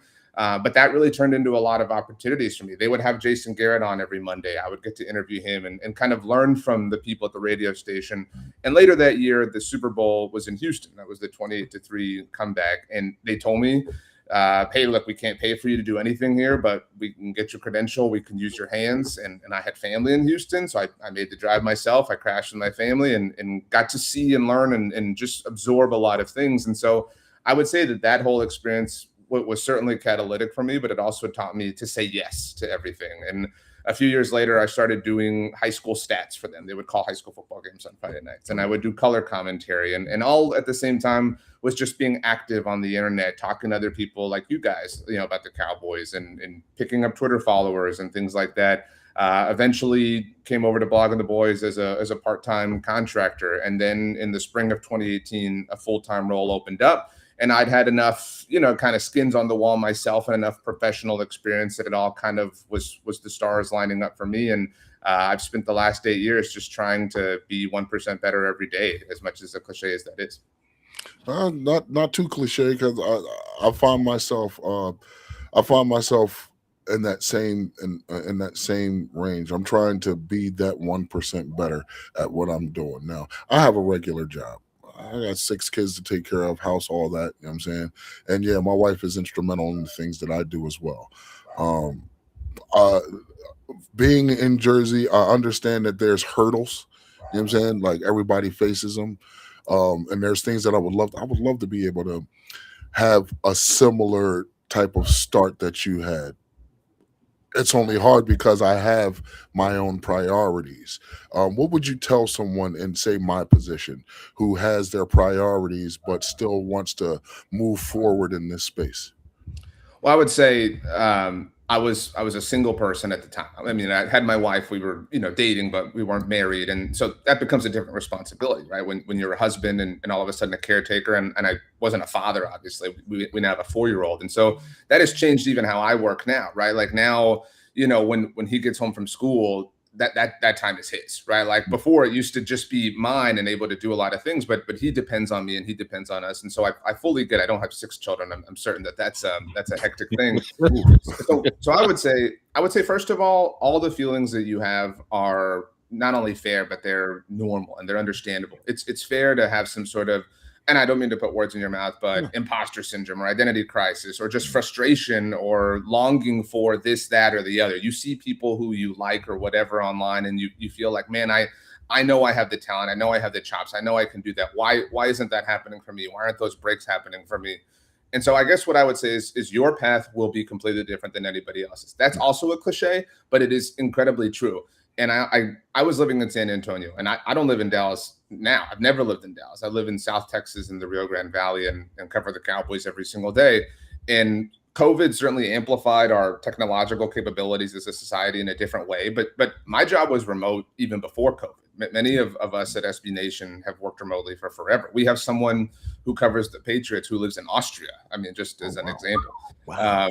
And so to that point, I would say, like, the things that you feel, because we're all human and we all have insecurities, the things you feel that are your insecurities, those are your strengths. Those are your unique qualities. The fact that you're a father and you have 6 children and you have your husbandly duties and you have your household duties, like, dude, like, I mean, the 3 of us are talking here, we get that, right? Like, we all understand that. Like, you're the Cowboys' dad, you're the Cowboys' husband. Like, these are things that like no one needs you breaking down the 6th OTA practice in a way that is unique in that sense. They want to connect with the dad who, like, man, I just had 30 minutes or I had 5 minutes right now to record this video because I had to clean out the gutters, or, I got to go clean out the pit boss because we're going to smoke some ribs this weekend, right? Like, everyone understands that. And so I would say, like, first of all, you want to harness those things. You want to value those things that make you unique. And I would say that, look, the fact that you guys are off the ground with this show, like, I would do shows, I would do live shows. This was in a world before places like StreamYard and stuff that make it so much easier. I would have to have Facebook Live on my computer, and I would have what was Periscope at the time on my iPad, and I would have YouTube Live on my phone, and I would try to, like, angle all these things so I could be looking in the same camera and trying to read the comments from different places all at once. And the sound quality was horrible. Like, it wasn't any sort of professional microphone. And so podcasting and writing and newsletters and social media even have come such a long way in even the 10 years that I've been in this role professionally. So much so that I don't even personally do shows like this anymore. Now I just shoot vertically for Instagram and TikTok and Twitter and things like that, because I feel like we all look at this and say, like, okay, it's time for the show, it's time for the game, and it's time to lock in. And I guess going back to what I started with, like, the show is all the time. The show is literally your life. The show is just simply what you're letting people see. So, like, I view the show for me as the clip I post now. But the clip I post now is maybe something you're not going to watch till you're in the bathroom later, or you're waiting in line at the DMV later, right? Like we're so much more online and on the internet perpetually than we were even just a decade ago, that this content can find people in a number of different ways. And you guys have already, bridged that gap in a significant way. And so it sounds arduous and it sounds frustrating to say, like, keep doing, keep going. But for all the tweets or videos or whatever I've had that have gone like, viral or done whatever, done well, I can promise you I have 500 others for each one that have fallen flat and that nobody has cared. Like, that work has to be done. Like, you're never just going to go smash homer after homer after homer. You're not even going to get on base every time, right? Like, but you've got to go, take your swings and take your pitches and then go back to the dugout and go play defense as well. It's all part of the overall ecosystem that is online creation nowadays. Fair enough. I appreciate that. Bro, that was jewels, boy. I love it. RJ, I heard something about a contest, a Twitter contest called Retweet This. What was that? What was that about? How you won a contest on Twitter? Retweet This. What was that? Yeah, I think I told Zach about that. So this actually happened before I even was professionally involved, and it was a tweet from the Cowboys official account, and it was like, we're gonna pick 5 people who retweet this to win a Walt Garrison signed photo. And so I just retweeted it, right? Like we've all retweeted those types of things like a million times. And I was one of the 5. And Shannon Gross, who I don't know what his official title was, to be honest with you, but for lack of knowing, was like the director of social media for the Cowboys at the time. And so he personally followed me to DM me to get my address to ship me my prize that I'd won. And so we just kind of remained Twitter friends as a result of that. And I happened to be in Dallas in 2011-ish. And I had seen through our just kind of Twitter friendship, whatever, just following him, I'd seen him post things like, just had a beer with a follower. Like, these are the early days of Twitter where, like, that type of stuff was really rare. And it was really cool to see like real life connect like that. And so I just kind of sensed that he had this willingness to do stuff like that. So I happened to be in Dallas because I was at the time attending the Texas A&M in College Station. And so I just on a whim DM'd him and was like, hey, I'm in Dallas. Like, you want to get a beer? I was also like 22. So like getting a beer was like the biggest deal in the world. You know what I mean? Yeah. And so he said, so we went and had lunch, and he just told me a lot about his life, like a lot about his job, and which was very new. He told me about they had just drafted Mo Claiborne, and he told me like how exciting that was when they traded up and all that stuff. And so it was just very cool to learn from him. And I didn't realize it then, but that was maybe the catalyst that I didn't recognize. That kind of got my wheels turning. And just like I said, when I thought like I just really like the Cowboys, I just knew I wanted to do something like Shane. I just wanted to work in a way that he worked. I just wanted to be in the same space as him. So that was, I mean, again, I've had all these lucky, fortunate retweeting random things happen to me. And I believe that, for me, my faith is a big part of my life. I know everyone believes their own different things, but so if you don't believe in divine intervention or anything like that, I'm not saying that that's been everything that's happened in my life, but I feel like we put ourselves in positions to capitalize on things in life. Like, you want to be ready when your number's called, whenever fate does smile upon you, whenever there is divine intervention. And I've just always worked hard to be ready to, jump at those moments whenever they do happen. And I will say this real quick. Now you're in that position to where you have individuals like myself, like Hoodie Kush, that's looking up to you and picking your brain and, virtually going to lunch with you, to start that journey. And I appreciate it, bro. I appreciate it. It's not a beer. It's Dr. Pepper, but Hey, well, mine is coffee. And to be honest, I think that we live in a time now where whatever your fix is for how you consume your Cowboys content, there are so many people who are accessible. For me, it was Shannon Gross at the time. But if you're a Cowboys YouTuber, you've got Law Nation, you've got Skywalker Still, you've got Votch, you've got a million different people. I mean, I'm forgetting tons and tons of people, but there are so many people. If Twitter's your thing, there are a billion people on Twitter who love to talk about the Cowboys. If Instagram is your thing, if TikTok is your thing, like, there are people up and down the ladder, every single place you go, wherever is home for you, whatever social platform or social place you like the most, or wherever you feel like you could have success there, there's someone, and we're fortunate as Cowboys fans that the community at large is pretty friendly. You know, sometimes things get a little tense with different subjects or whatever, but most people, I think, are willing to lend a helping hand. And I think, you know, I wouldn't have had the success I've had. Blogging the Boys wouldn't have had the success that we've had if not for other people in the community. And so I think early in my career, I definitely was guilty of being protective and being, I'll say, narcissistic. And I was wrong in a lot of ways. And I think that that's an important lesson to learn, is that there's enough internet for us all to eat, right? Like you get so selfish and you get so just like, no, like we have to be the best, and they're doing it wrong, and we want to fight, we want to attack. But like, dude, like, you can 100% disagree with somebody else. And guess what? There's enough room for them to have their legion, their hive, whatever, and you can have your own. And everyone can live at peace. We can all just deal with, you know, having our own spots and wishing each other the best at the same time. I'm more of the type that I'm a people person. I like working with people. I like meeting new people. Like you said, our technology has come a long way. You know what I'm saying? Just from 5 years ago. You know what I'm saying? So you're able to meet people from all walks of life. You know what I'm saying? And the fact that we're all Cowboys fans, what is it? The Can fans, you know, out there in Canada. Great. I think they're awesome. You got Paul and the guys out in Ireland, you know what I'm saying, the UK. I think they're awesome. You know what I'm saying? Like 10 years ago, I wouldn't have had this opportunity. You know what I'm saying? Last season, I kind of discouraged myself trying it. You know what I'm saying? And I didn't get the traction that I wanted. I wanted microwavable traction. You know what I'm saying? But then I had guys like Angry. I had guys like CFT, Vach, Law, you know, continuously pouring into me, giving me that confidence. I understand we all believe different things. I believe that faith is real. Okay, I believe in my faith that it's real. So divine intervention definitely took place for me to even. This is small, you know what I'm saying, but it's mine. You know what I'm saying? God gave me an opportunity to be able to bring my thoughts, my purview to other Cowboys fans, and I definitely understand what you're talking about.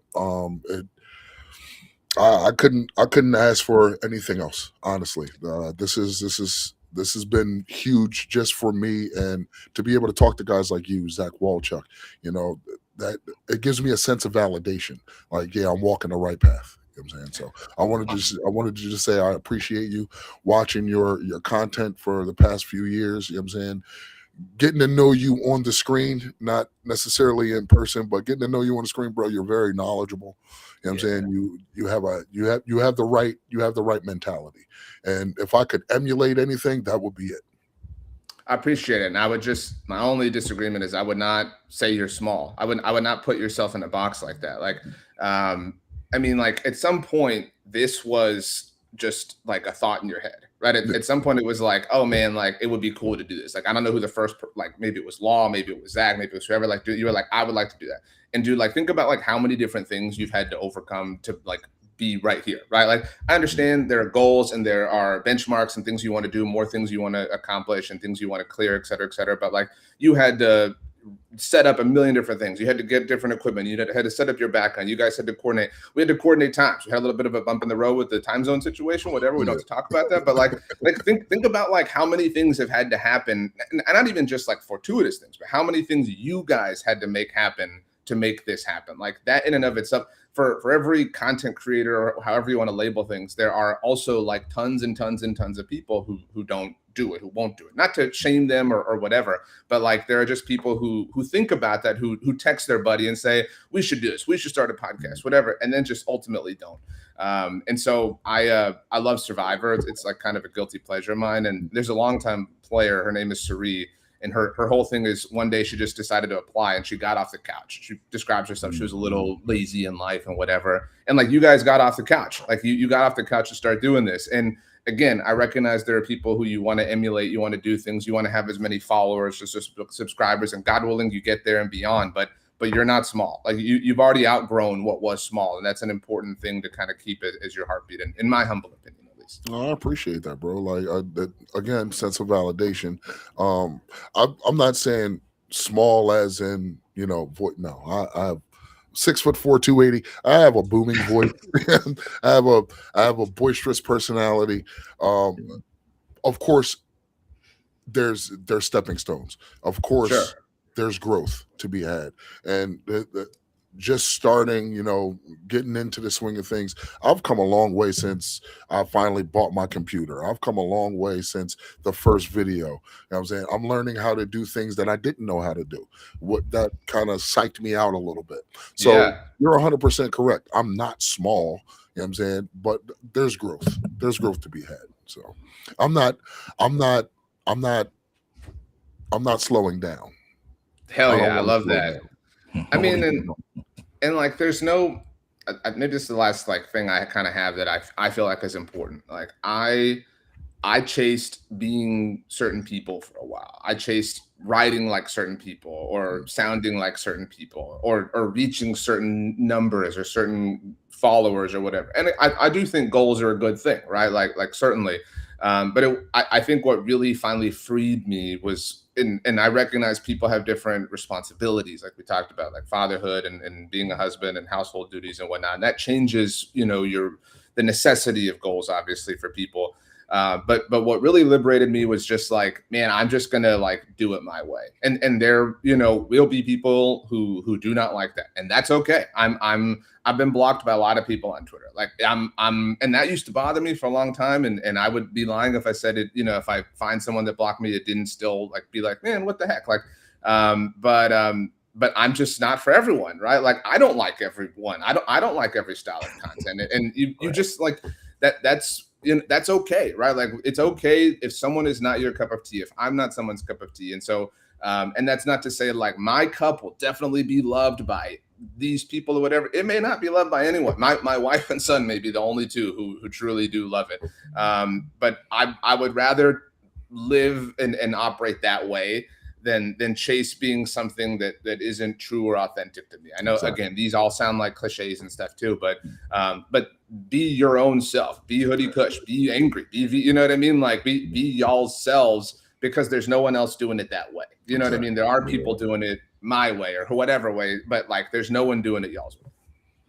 Yeah, I kind of gave my son-in-law this advice, and you kind of seen it with Caleb Downs whenever he was coming to the facility, and somebody said, "Hey, you're gonna be the next Ed Reed." He's like, "Nah, I'm gonna be the first Caleb Downs." Yeah. So my advice is kind of stop trying to be somebody and be somebody.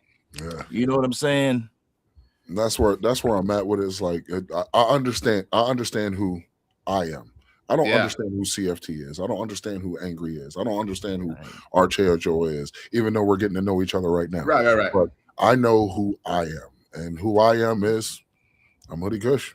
That's a big step to me. I heard a sermon that really changed my life in general, and it was about there was a ladder that the pastor used, and he talked about how in life we have to do the possible, right? Like, you have to climb the ladder. There are things that are within our control. Like, again, not to get too into faith and whatnot. People have different beliefs, but there are people who seem to believe that God will just like wave his magic wand and do everything in your life, and God will certainly work in your life, but you have to do your part, right? And so this whole sermon was about like, you got to climb this ladder. You got to do that part. You got to do the possible so that God can suddenly do the impossible. There is certainly that gap, that there is the impossible that only God can do, as I believe and others believe, obviously. But you have to do your part to get there. You can't just stay here and expect God to do the possible. Like, there are things within your control. And so the within your control is identifying who you are, establishing who you are, being comfortable who you are, starting your show, doing this, requesting people to be online in interviews, pushing it, sharing it, reaching out, doing more, hustling, grinding, however you want to put it. And if you do those things, then I do believe that the impossible opportunities suddenly meet you because you've done your part to get there. Indeed. How do people block you, RJ? I just don't get it. I could be annoying, you know what I mean? I can say some silly things. I'm okay admitting that, but I appreciate that compliment. All right, I'm gonna try to hammer in a few camp questions, man. So we finally gotten to this point. So what are your thoughts on the defense? Not specifically the players, the coaches. I I watched Christian Parker on Peter Schrager's podcast yesterday while I was folding laundry, and it was super cool to see him in a different type of setting that wasn't like a press conference. It was still a professional interview, obviously, but man, I have been very critical of the Cowboys for the last 2 years. I think that's why a lot of people have blocked me, to answer your question, Angry. And I felt like they intentionally were so toxic and were so just like, messy. And so I feel like defensively, there has been behavior of an adult variety for the first time in over 2 years. That in and of itself raises the floor, right? Like, okay, cool. You have who I don't know who we think the three best defenders on the team are, right? I would say we probably think Quinnen Williams, Caleb Downs, and pick your third, right? Even if you think the third is DeMarvion Overshawn or Deron Bland. Two of the three were not on this team this time a year ago, right? Quinnen arrived at the trade deadline, obviously, but he was not on the team this time a year ago. So you're talking about you've got adult behavior happening now. The best players now are brand new. We're not a part of things. The person who you trust the most was certainly not on the team this time a year ago because now it's Christian Parker. So, I mean, all those beyond all of that, just mathematically, there is regression to the mean, and regression to the mean happens in the other direction too. That's why I'm just a little bit worried that the offense won't be like as on fire as it was last year, just because you always kind of come back down to equilibrium. So I expect the defense to just, by nature of mathematical odds, be better this year, and so I expect. I mean, just standard operating procedure, which has not been the case for a long time, and so. If you get elite play, if you get Caleb Downs, obviously becoming the first Caleb Downs, if you get Quinnen Williams, if you get all these other things that add on and make the overall picture all the more impressive, then I don't know that I think they could be like a top 5 group or anything, but I think they'll be, the 14th to 18th best defense in the NFL on your average Sunday. Okay. Now, speaking of the defense, I hate to go into revisionist history and everything, but looking back at the 2025 season, where do you contribute the fall off? Was it more talent, or was it more coaching and scheme, or was it a mixture of both? I was my dogs we have an insect guy here spraying the outside of the house. They're pissed. They're really tiny dogs, so they like to overcompensate, so apologies, but I was a big fan of the Matt Eberflus hire. I have zero problem admitting that. I thought he was fantastic, and his first stint with the Cowboys was critical in the development and growth of Sean Lee. I think he does not get enough credit for how things went in Indianapolis because he joined the Josh McDaniels staff that Josh McDaniels abandoned to go back to New England, obviously.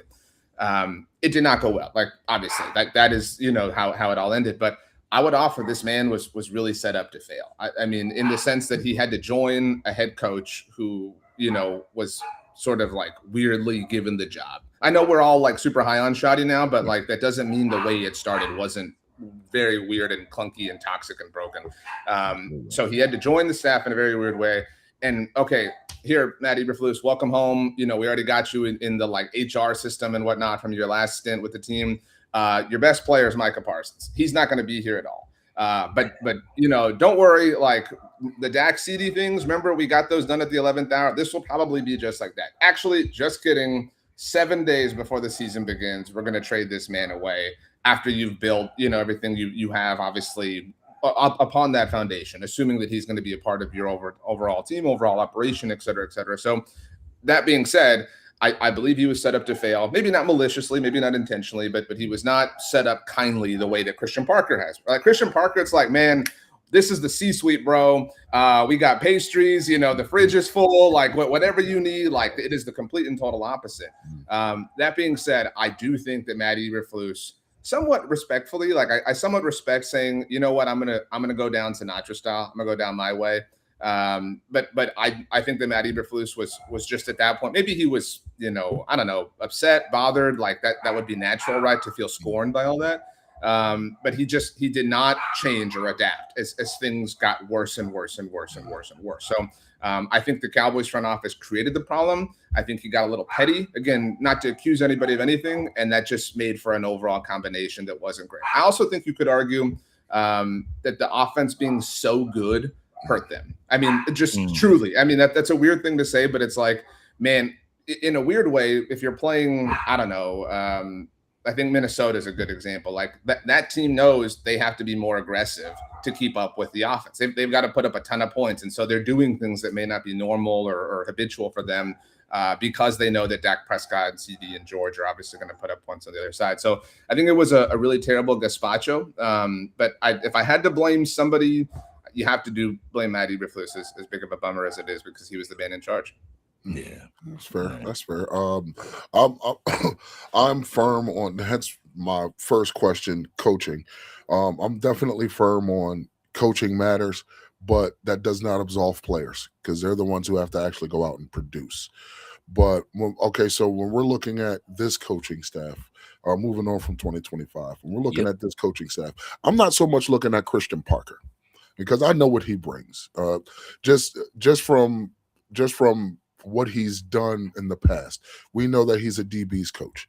We know that's his bread and butter. What gives me more optimism is the Derek Ainsley, the Ryan Smith, the Marcus Dixon, Chidera Uzo-Deribe. That kind of gives me a little bit more optimism because it's like, all right, so Derek Ainsley and Ryan Smith are both cornerback coaches or secondaries coaches. And it's like you're hammering home secondary. Marcus Dixon, he's had a pretty damn good defensive line, even with Minnesota. We've seen that. So it's like you're hammering home the details. You know what I'm saying? Chidera, he's coming from I would think the standard of defenses in college football. I would think. So like bringing that in is like, yeah, there's a big change going on. It's definitely something that we're not used to, but to me, it gives me more optimism because it is so different. Yeah, I mean, I completely agree with that. I think, we all love Dan Quinn up until the end. But I would say that maybe the best part of that whole run wasn't even Dan; it was Al Harris, right? Like you think about like how influential and how important these assistants are. I mean, you think about how critical he was in the development of Trayvon Diggs, obviously before everything got bad, and even Deron Bland, making Deron Bland work when Trayvon got hurt, and Stephon Gilmore's part of that, right? Like the veterans on the team, even to your point, like kind of coaches on the field type thing.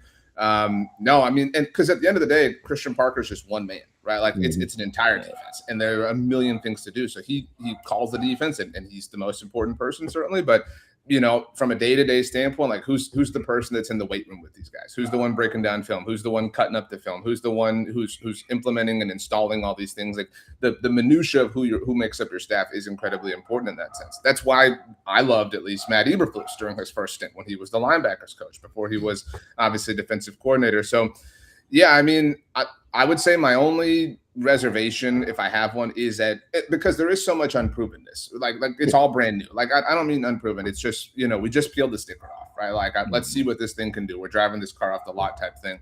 But this cornerback room is pretty.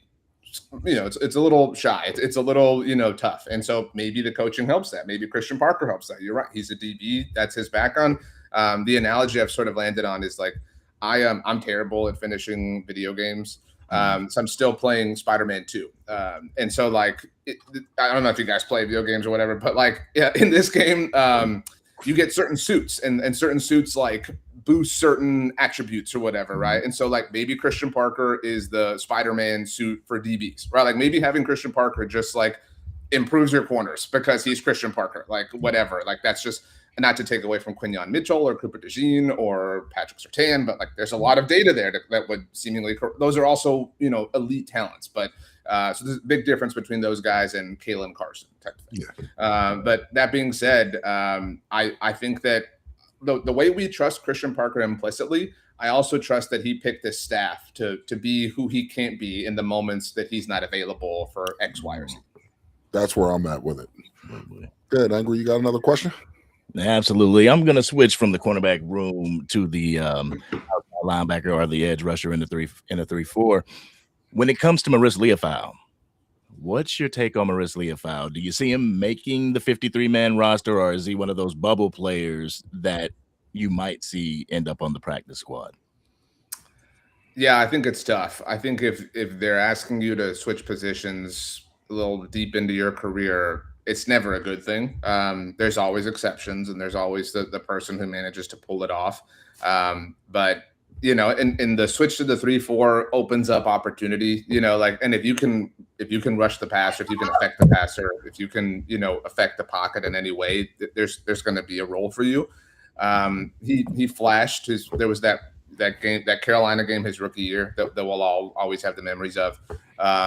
I just don't know, and I don't think it helps him that the defensive staff is not who brought him in, or like those.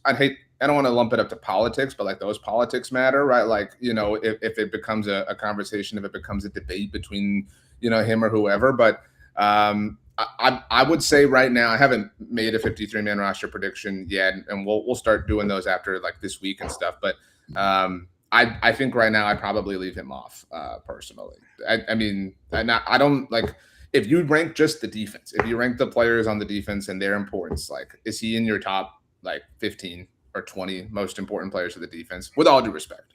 Oh yeah, absolutely. How I look at Marist, I think he has versatility. I mean, he's got that inside outside flex.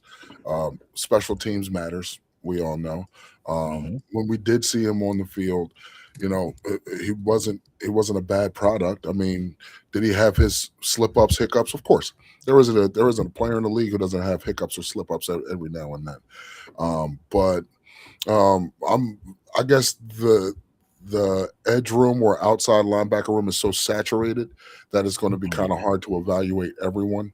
You know what I'm saying? So, I mean, I guess my motto is I'm here to wait and see.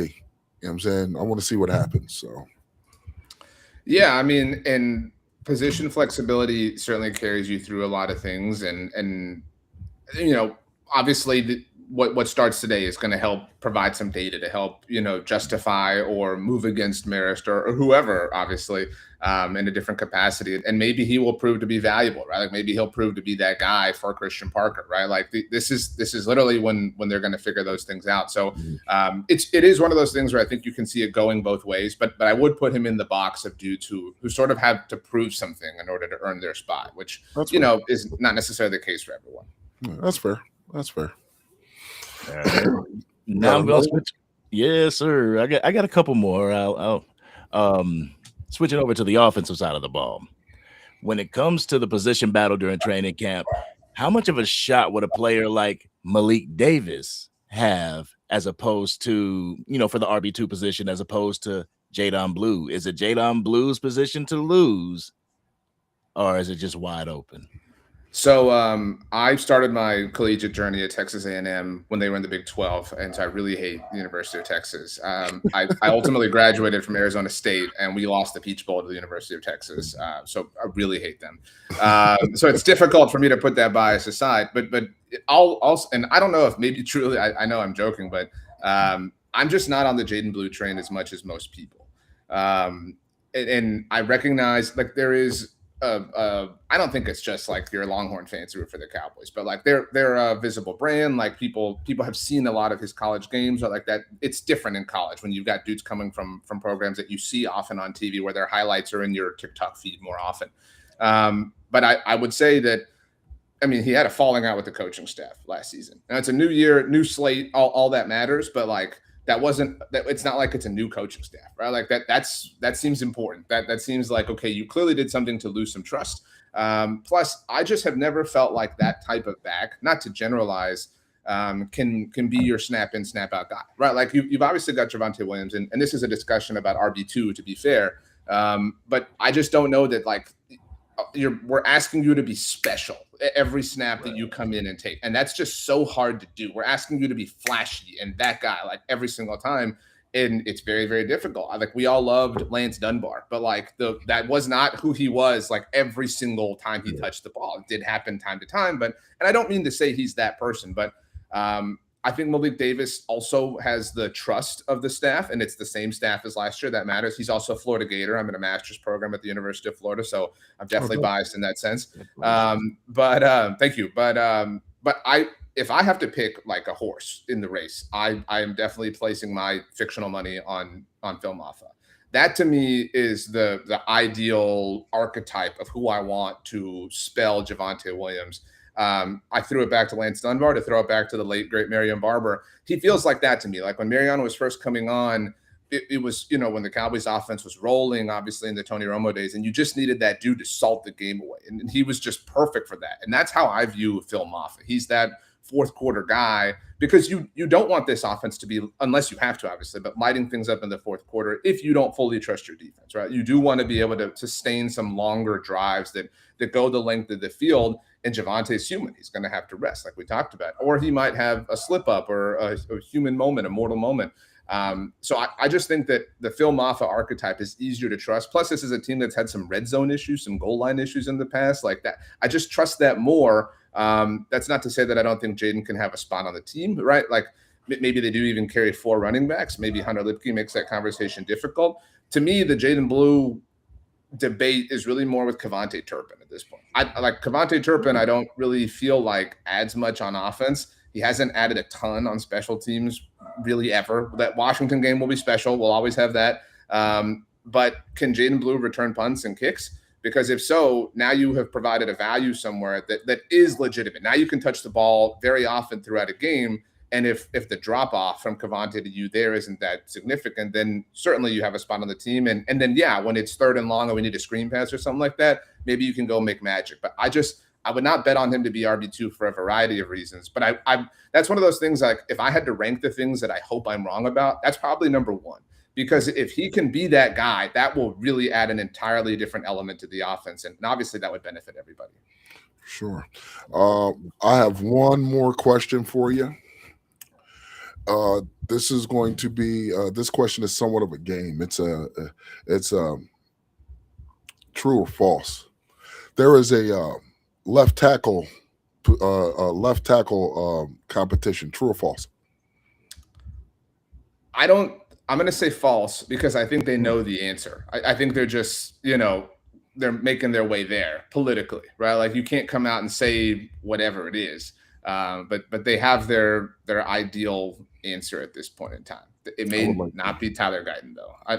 I don't know. I mean, Shadi said what he did yesterday about Tyler Booker getting snaps at center and Tyler Smith getting snaps at left tackle. I'm not a fan of moving Tyler Smith to tackle. I don't know if you guys are. Okay, good. I don't want my all-pro guard being my Pro Bowl tackle. No. Yeah. Is it ideal that you have this problem at tackle in Tyler Guyton's 3rd year? No. We can all admit this, but like you don't have to create 5 problems to fix that one.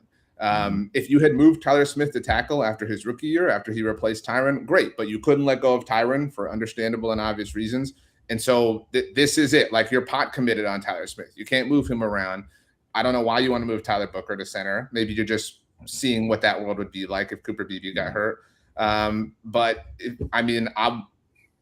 would be fine if they went Nate Thomas, I suppose. Like we're past the point where Tyler Guyton is the 1st round pick, right? Like he's just a guy now battling for a roster spot. That's unfortunate and it sucks, but like you have to play the hand that you were dealt. But that's my opinion. I don't know. So I said false. What do you guys think? I say false. I don't think there was ever a left tackle competition. I think it's Tyler Guyton's to lose anyway. For me, it's never been his ability. It's always been his availability. He hasn't been able to stay on the field. You know what I'm saying? Like I think that's the only knock I give him. He hasn't been healthy the past 2 years. Now, of course, all that can change this year. All that you can change and put all that to bed. But if there was any consternation that I would have, it would just be that he's constantly injured. You know what I'm saying? But again, all that can change. How about you, Angry? Yeah, I feel the same way. I feel like it's Tyler Guyton's to lose, but at the same time, I feel like Brian Schottenheimer put that out in the ether just to, give him a little boot in the butt, to say like, hey, we like you, we want you to be in this position, but we do have somebody behind you that's chomping at the heels. So let's see if you can make that jump, kind of like a manual jump start for him, as opposed to him going out there and getting into himself. Like Brian Schottenheimer kind of kicked him in his butt. So I feel it's his position to lose, but I am glad that Nate Thomas is right there on his heels for that position. Yeah, and I would say like the Tyler Smith thing to me, if I'm Tyler Guyton, like that's not a real threat. Like if I'm Tyler Guyton and you're like, watch out, we're gonna move Tyler Smith. It's like, no, you're not. Like, let's be real. Like, you know what I mean? like y'all aren't dumb. You know what I mean? But like Nate Thomas, that's a real thing. You know what I mean? Yeah. Drew Shelton would also not be a real thing just because he's a rookie, but like maybe long term that's a real thing. But I would say that was the first point. That was the first like, you know, maybe sit up in his chair type thing, because it's like, hey, dude, there's now like a left tackle option of the future, right? Like your 2027 is no longer promised, and your 2026 might be compromised by Nate Thomas. And it's after this, it's time to decide whether or not they want to pick up his 5th-year option. So it's like, are you going to be Mozzie Smith and Taco Charlton, or are you going to be everybody else? Because this is the fork in the road time. Yeah, real talk. And I got one more question, and I had to pick from 2. Do them both. Why pick? Okay. Do them both. Okay. All right. So the first question is, you know, Dak Prescott going into his 11th year as the Dallas Cowboys quarterback.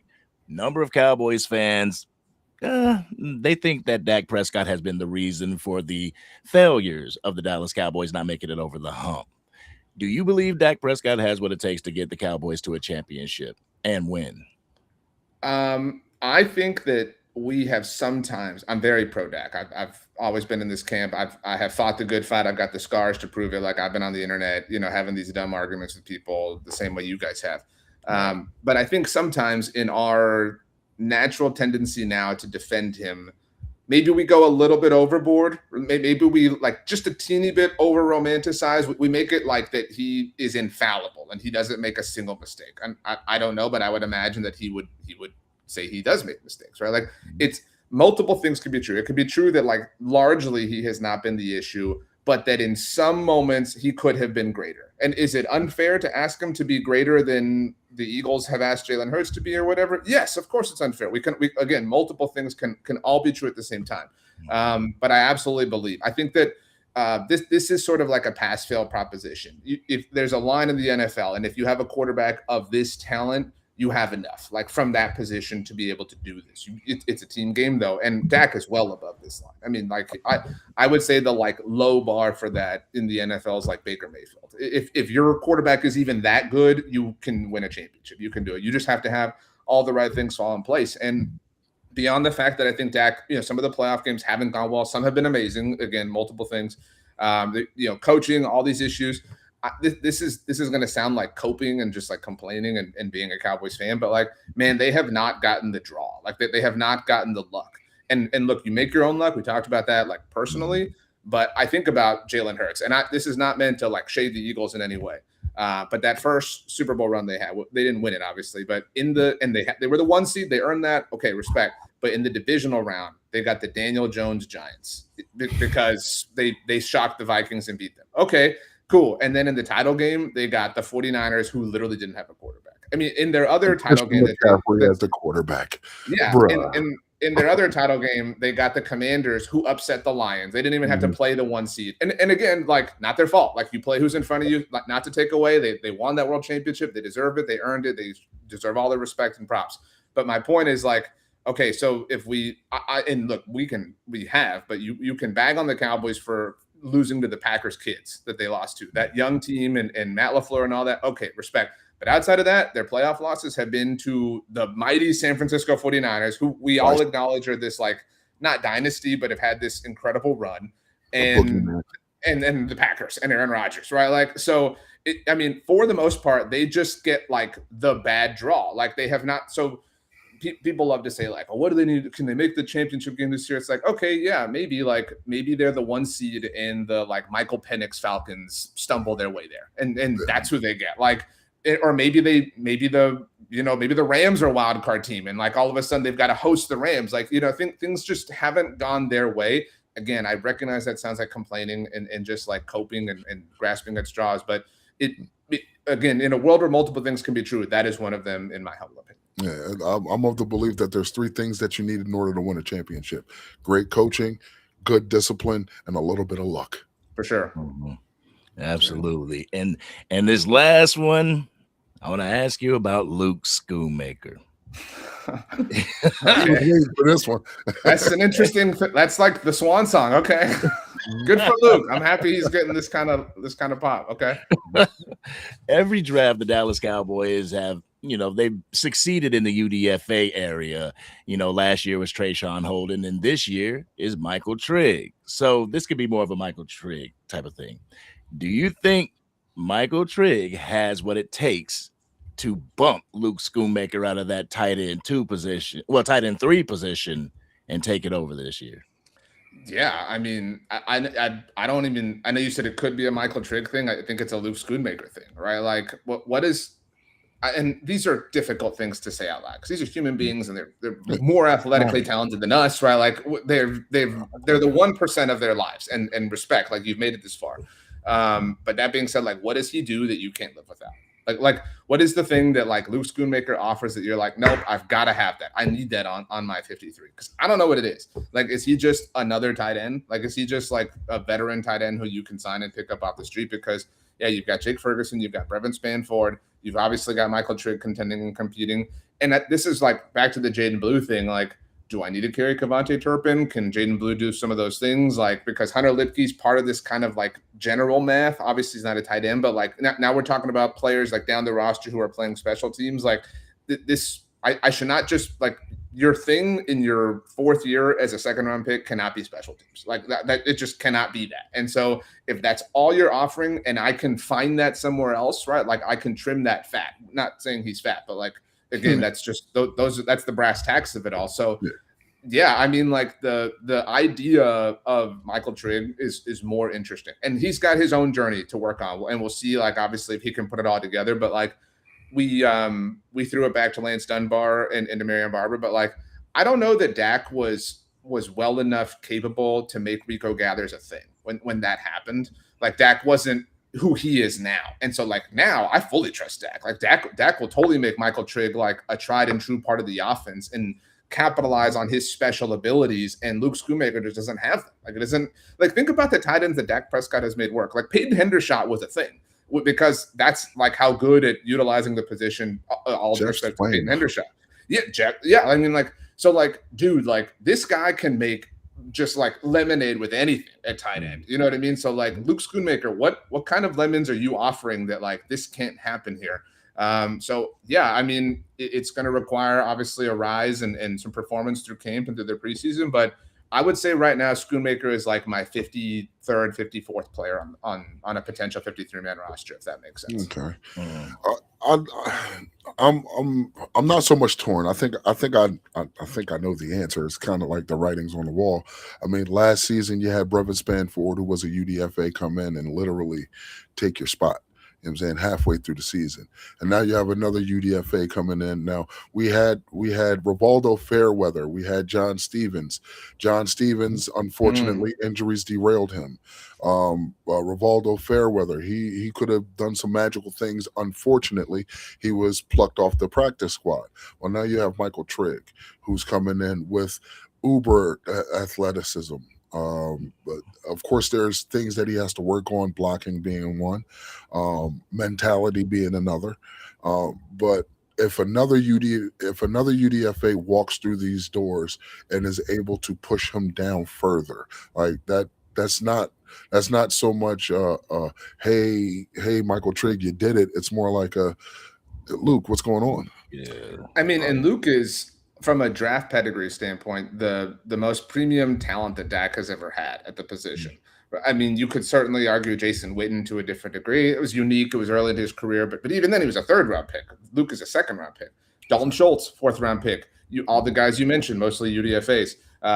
You've got Jake Ferguson, 5th round pick. You've got leaving some Blake Jarwin, undrafted free agent, right? Like, so like you are, I love like, Jarwin too. Oh, dude. I mean, another one that like I mean, we'll always have that Giants game in the hat trick. That was great. But yeah, but like, dude, like it just, and like, just even if ignoring all of that, last year was literally one of the most successful offensive seasons in franchise history. And you were not a remote part of it. You know what I mean? Like that's like, okay, dude, like that's a little strange. You know what I mean? And you know, even then I would say Jaden Blue wasn't a part of it, but Jaden has something special. It may not happen all the time, but we can see it being something that like does make something different out of all this. What is that? Like, it's his speed, right? But like, what is Luke Schoonmaker's like speed? What is his version of what Jaden Blue has? I don't know. I don't think it's really anything. And it's a little bit more difficult at tight end than at running back, but like, That's what I'm saying. I just, but Michael Trigg does, right? Like Michael Trigg's Michael Trigg's like specialness marries with the red zone deficiency, the red zone issues, right? Like this is a team that like that's their kryptonite, and he has like, he's immune to kryptonite. You know what I'm saying? And so like he all of a sudden provides something that they can use, and it just doesn't seem to be the case with Luke Schoonmaker. I take it. Absolutely. Well, I'm gonna have to start wrapping this thing up. RJ, I really enjoyed having you. Like a very enlightening interview. Great nuggets, things that I can definitely go back and give me and Angry some thought-provoking conversation. Definitely would love to do this again. Let's do some last words, man. You got what do you got for us? Last words, man. Oh man, last words are football season is just the best time of year. I mean, like truly, I once heard Twitter referred to as the greatest sports bar on earth because you just get to hang out and absorb what you want. And I've really just come to embrace that in all platforms, right? Like this is a time of year where like every day you have some sort of like football energy moving you in a certain direction, whether it's your fantasy team or your college team or your high school team or, whatever. And it all ultimately for us sickos and weirdos points to Sunday or Monday, whatever the day the Cowboys are playing. And like, this is it. Like this is the metronome to our lives for the next 6 or 7 months as the kids do. And so, I mean, like, that is such a cool thing. Like that is such a cool thing that we can all believe different things. We can all have different likes and wants and wishes and preferences and whatever. But like this is our common denominator. Mm-hmm. And so I'm really grateful. I'm really excited. I'm really happy. It's always the best time of year. The food we mentioned, the holidays that get woven into it. I mentioned my son is 4. He was born the night before Thanksgiving, and so sometimes his birthday falls on it now, whatever. But like that just like. If you had asked me before his birth, like what the most stressful week of my life is professionally, it's Thanksgiving, just because of the quick turnaround and the fact that it's a holiday and I got to smoke the turkey now and all this stuff. And so, of course, like, God would be like, well, your son's going to be born this week too. So you got to deal with all this. And like, that's how I feel about football season in general. It gets so busy. You got Halloween, you got the clocks falling back. I don't know if we're doing that anymore or whatever, right. But like, but my point is like, it is the most hectic time of the year in the best possible way. And so I'm just really excited to soak it all up and enjoy every second. I appreciate having good friends like you guys and hope that you all soak it up in your own ways as well. Absolutely. Angry? My final word is, RJ, thank you. Thank you for coming on here and giving us your insight, letting us know a little bit more about you and how you have risen to the station that you are now. And I don't want to call the Dallas Cowboys Pro Shop the bottom, but started from the bottom, now we're here. And I appreciate that. You're such an inspiration to people that do this, that, that want to get into whether it's a journalism field or just covering their favorite team. Doesn't have to be the Cowboys. We got Commanders and Eagles fans in here as well. But you are just a shining example of what we can be, and I appreciate that. I appreciate your knowledge. I appreciate the videos that you put out. I may clip some of them because you dropping jewels, so I gotta clip them. But thank you very much. I appreciate your time today, and I appreciate you in the chat, Cowboys Nation. Thank you all for being here for this. Facts, man. Again, man, I can't thank you more. I can't express my gratitude for you even responding. Okay. But again, like you said, man, I consider you a friend. You're a friend of the show. You will be a friend of the show for a long time to come. And I'd like to think that we're going to be doing some more work together. So with that being said, no, go ahead. No, I was going to say, and anytime you want, I consider us all friends. You guys on the Christmas card list and all that jazz. So, but really appreciate it. And shout out to the Cowboys Pro Shop. I didn't want them to be the bottom. It was a 40% discount. That's sick. Hey, it was as sick as you can imagine. So, real talk. Well, with that being said, everybody, I enjoyed this show. Chad, I appreciated you guys sticking around through the 2 hours. It was more my fault than anyone else's, so don't blame anybody but me. Now me and time zones are going to have to learn how to have somewhat of a intimate relationship. But especially if the clocks do or don't fall back, that's going to mess you up in a whole different way. Yeah, for sure. Seriously. So with that being said, this is your boy Hoodie. That's your guy Angry, and our guy RJ Ochoa, and this is Kush and the Cowboy Smoke Hour. We appreciate y'all being here with us. Peace. Deep voice rolling in the dark. Say it slow, let it bloom. The smokehouse presence under cedar light and a midnight moon. Boots on the porch and the screen door size. Lantern glow dancing in a jar of flies. Old strings hum where the embers sleep, and the whole front yard feels low and deep. Barrel by the fence and a weather bench, smell of pine smoke hanging over the fence. A busted old truck in the dust by the shed, and the radio whispers from the kitchen ledge. They come from the highway, they come from the ridge, riding in quiet as the river bridge. Hats tipped down with a grin on half, like they known this place since the first my back. The smoke, a breeze, and the cold stay kind. Every spark moves like a small lost sign. There's a story in the grain of the tabletop, in a slow sweet hush that the night won't stop. Kush and the Cowboy, slow smoke hour. Let it roll, let it glow, let it wash like powder. Kush and the Cowboys, on the stars that burn. We don't chase the dawn, we let the embers turn. Kush and the Cowboys, lean back, stay near. Hear that low sound ring through the cedar air. Kush and the Cowboys in a warm haze ride, with the whole world soft and the night outside. Miss Rose at the door with a tray of light, cornbread gold and a mason jar bright. One boy laughs with a chip in his tooth, says the world gets kinder in the smokehouse roof. There's a slide guitar crying from the back, like a train on a line that don't look back. And the boots tap time on the plank wood floor, while the moon hangs low by the kitchen door. The human out with their coffee cups, saying pass that flame, let the past wake up. There's a long drawn piece in the evening's hand, like a slow sunrise on a desert land. And the girls in denim with their hairpin loose, got a windbone shining a sweet sad truth. Every laugh falls soft in the drifting haze, like a memory caught in a copper blaze. Kush and the Cowboys, slow smoke hour. Let it roll, let it glow, let it wash like powder. Kush and the Cowboys, under stars that burn. We don't chase the dawn, we let the embers turn. Kush and the Cowboys, lean back, stay near. Hear that low sound ring through the cedar air.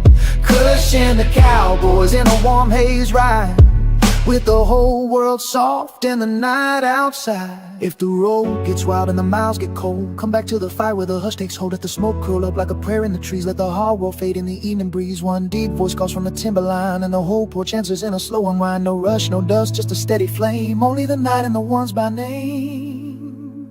Kush and the Cowboy, slow smoke hour. Let it roll, let it glow, let it wash like powder.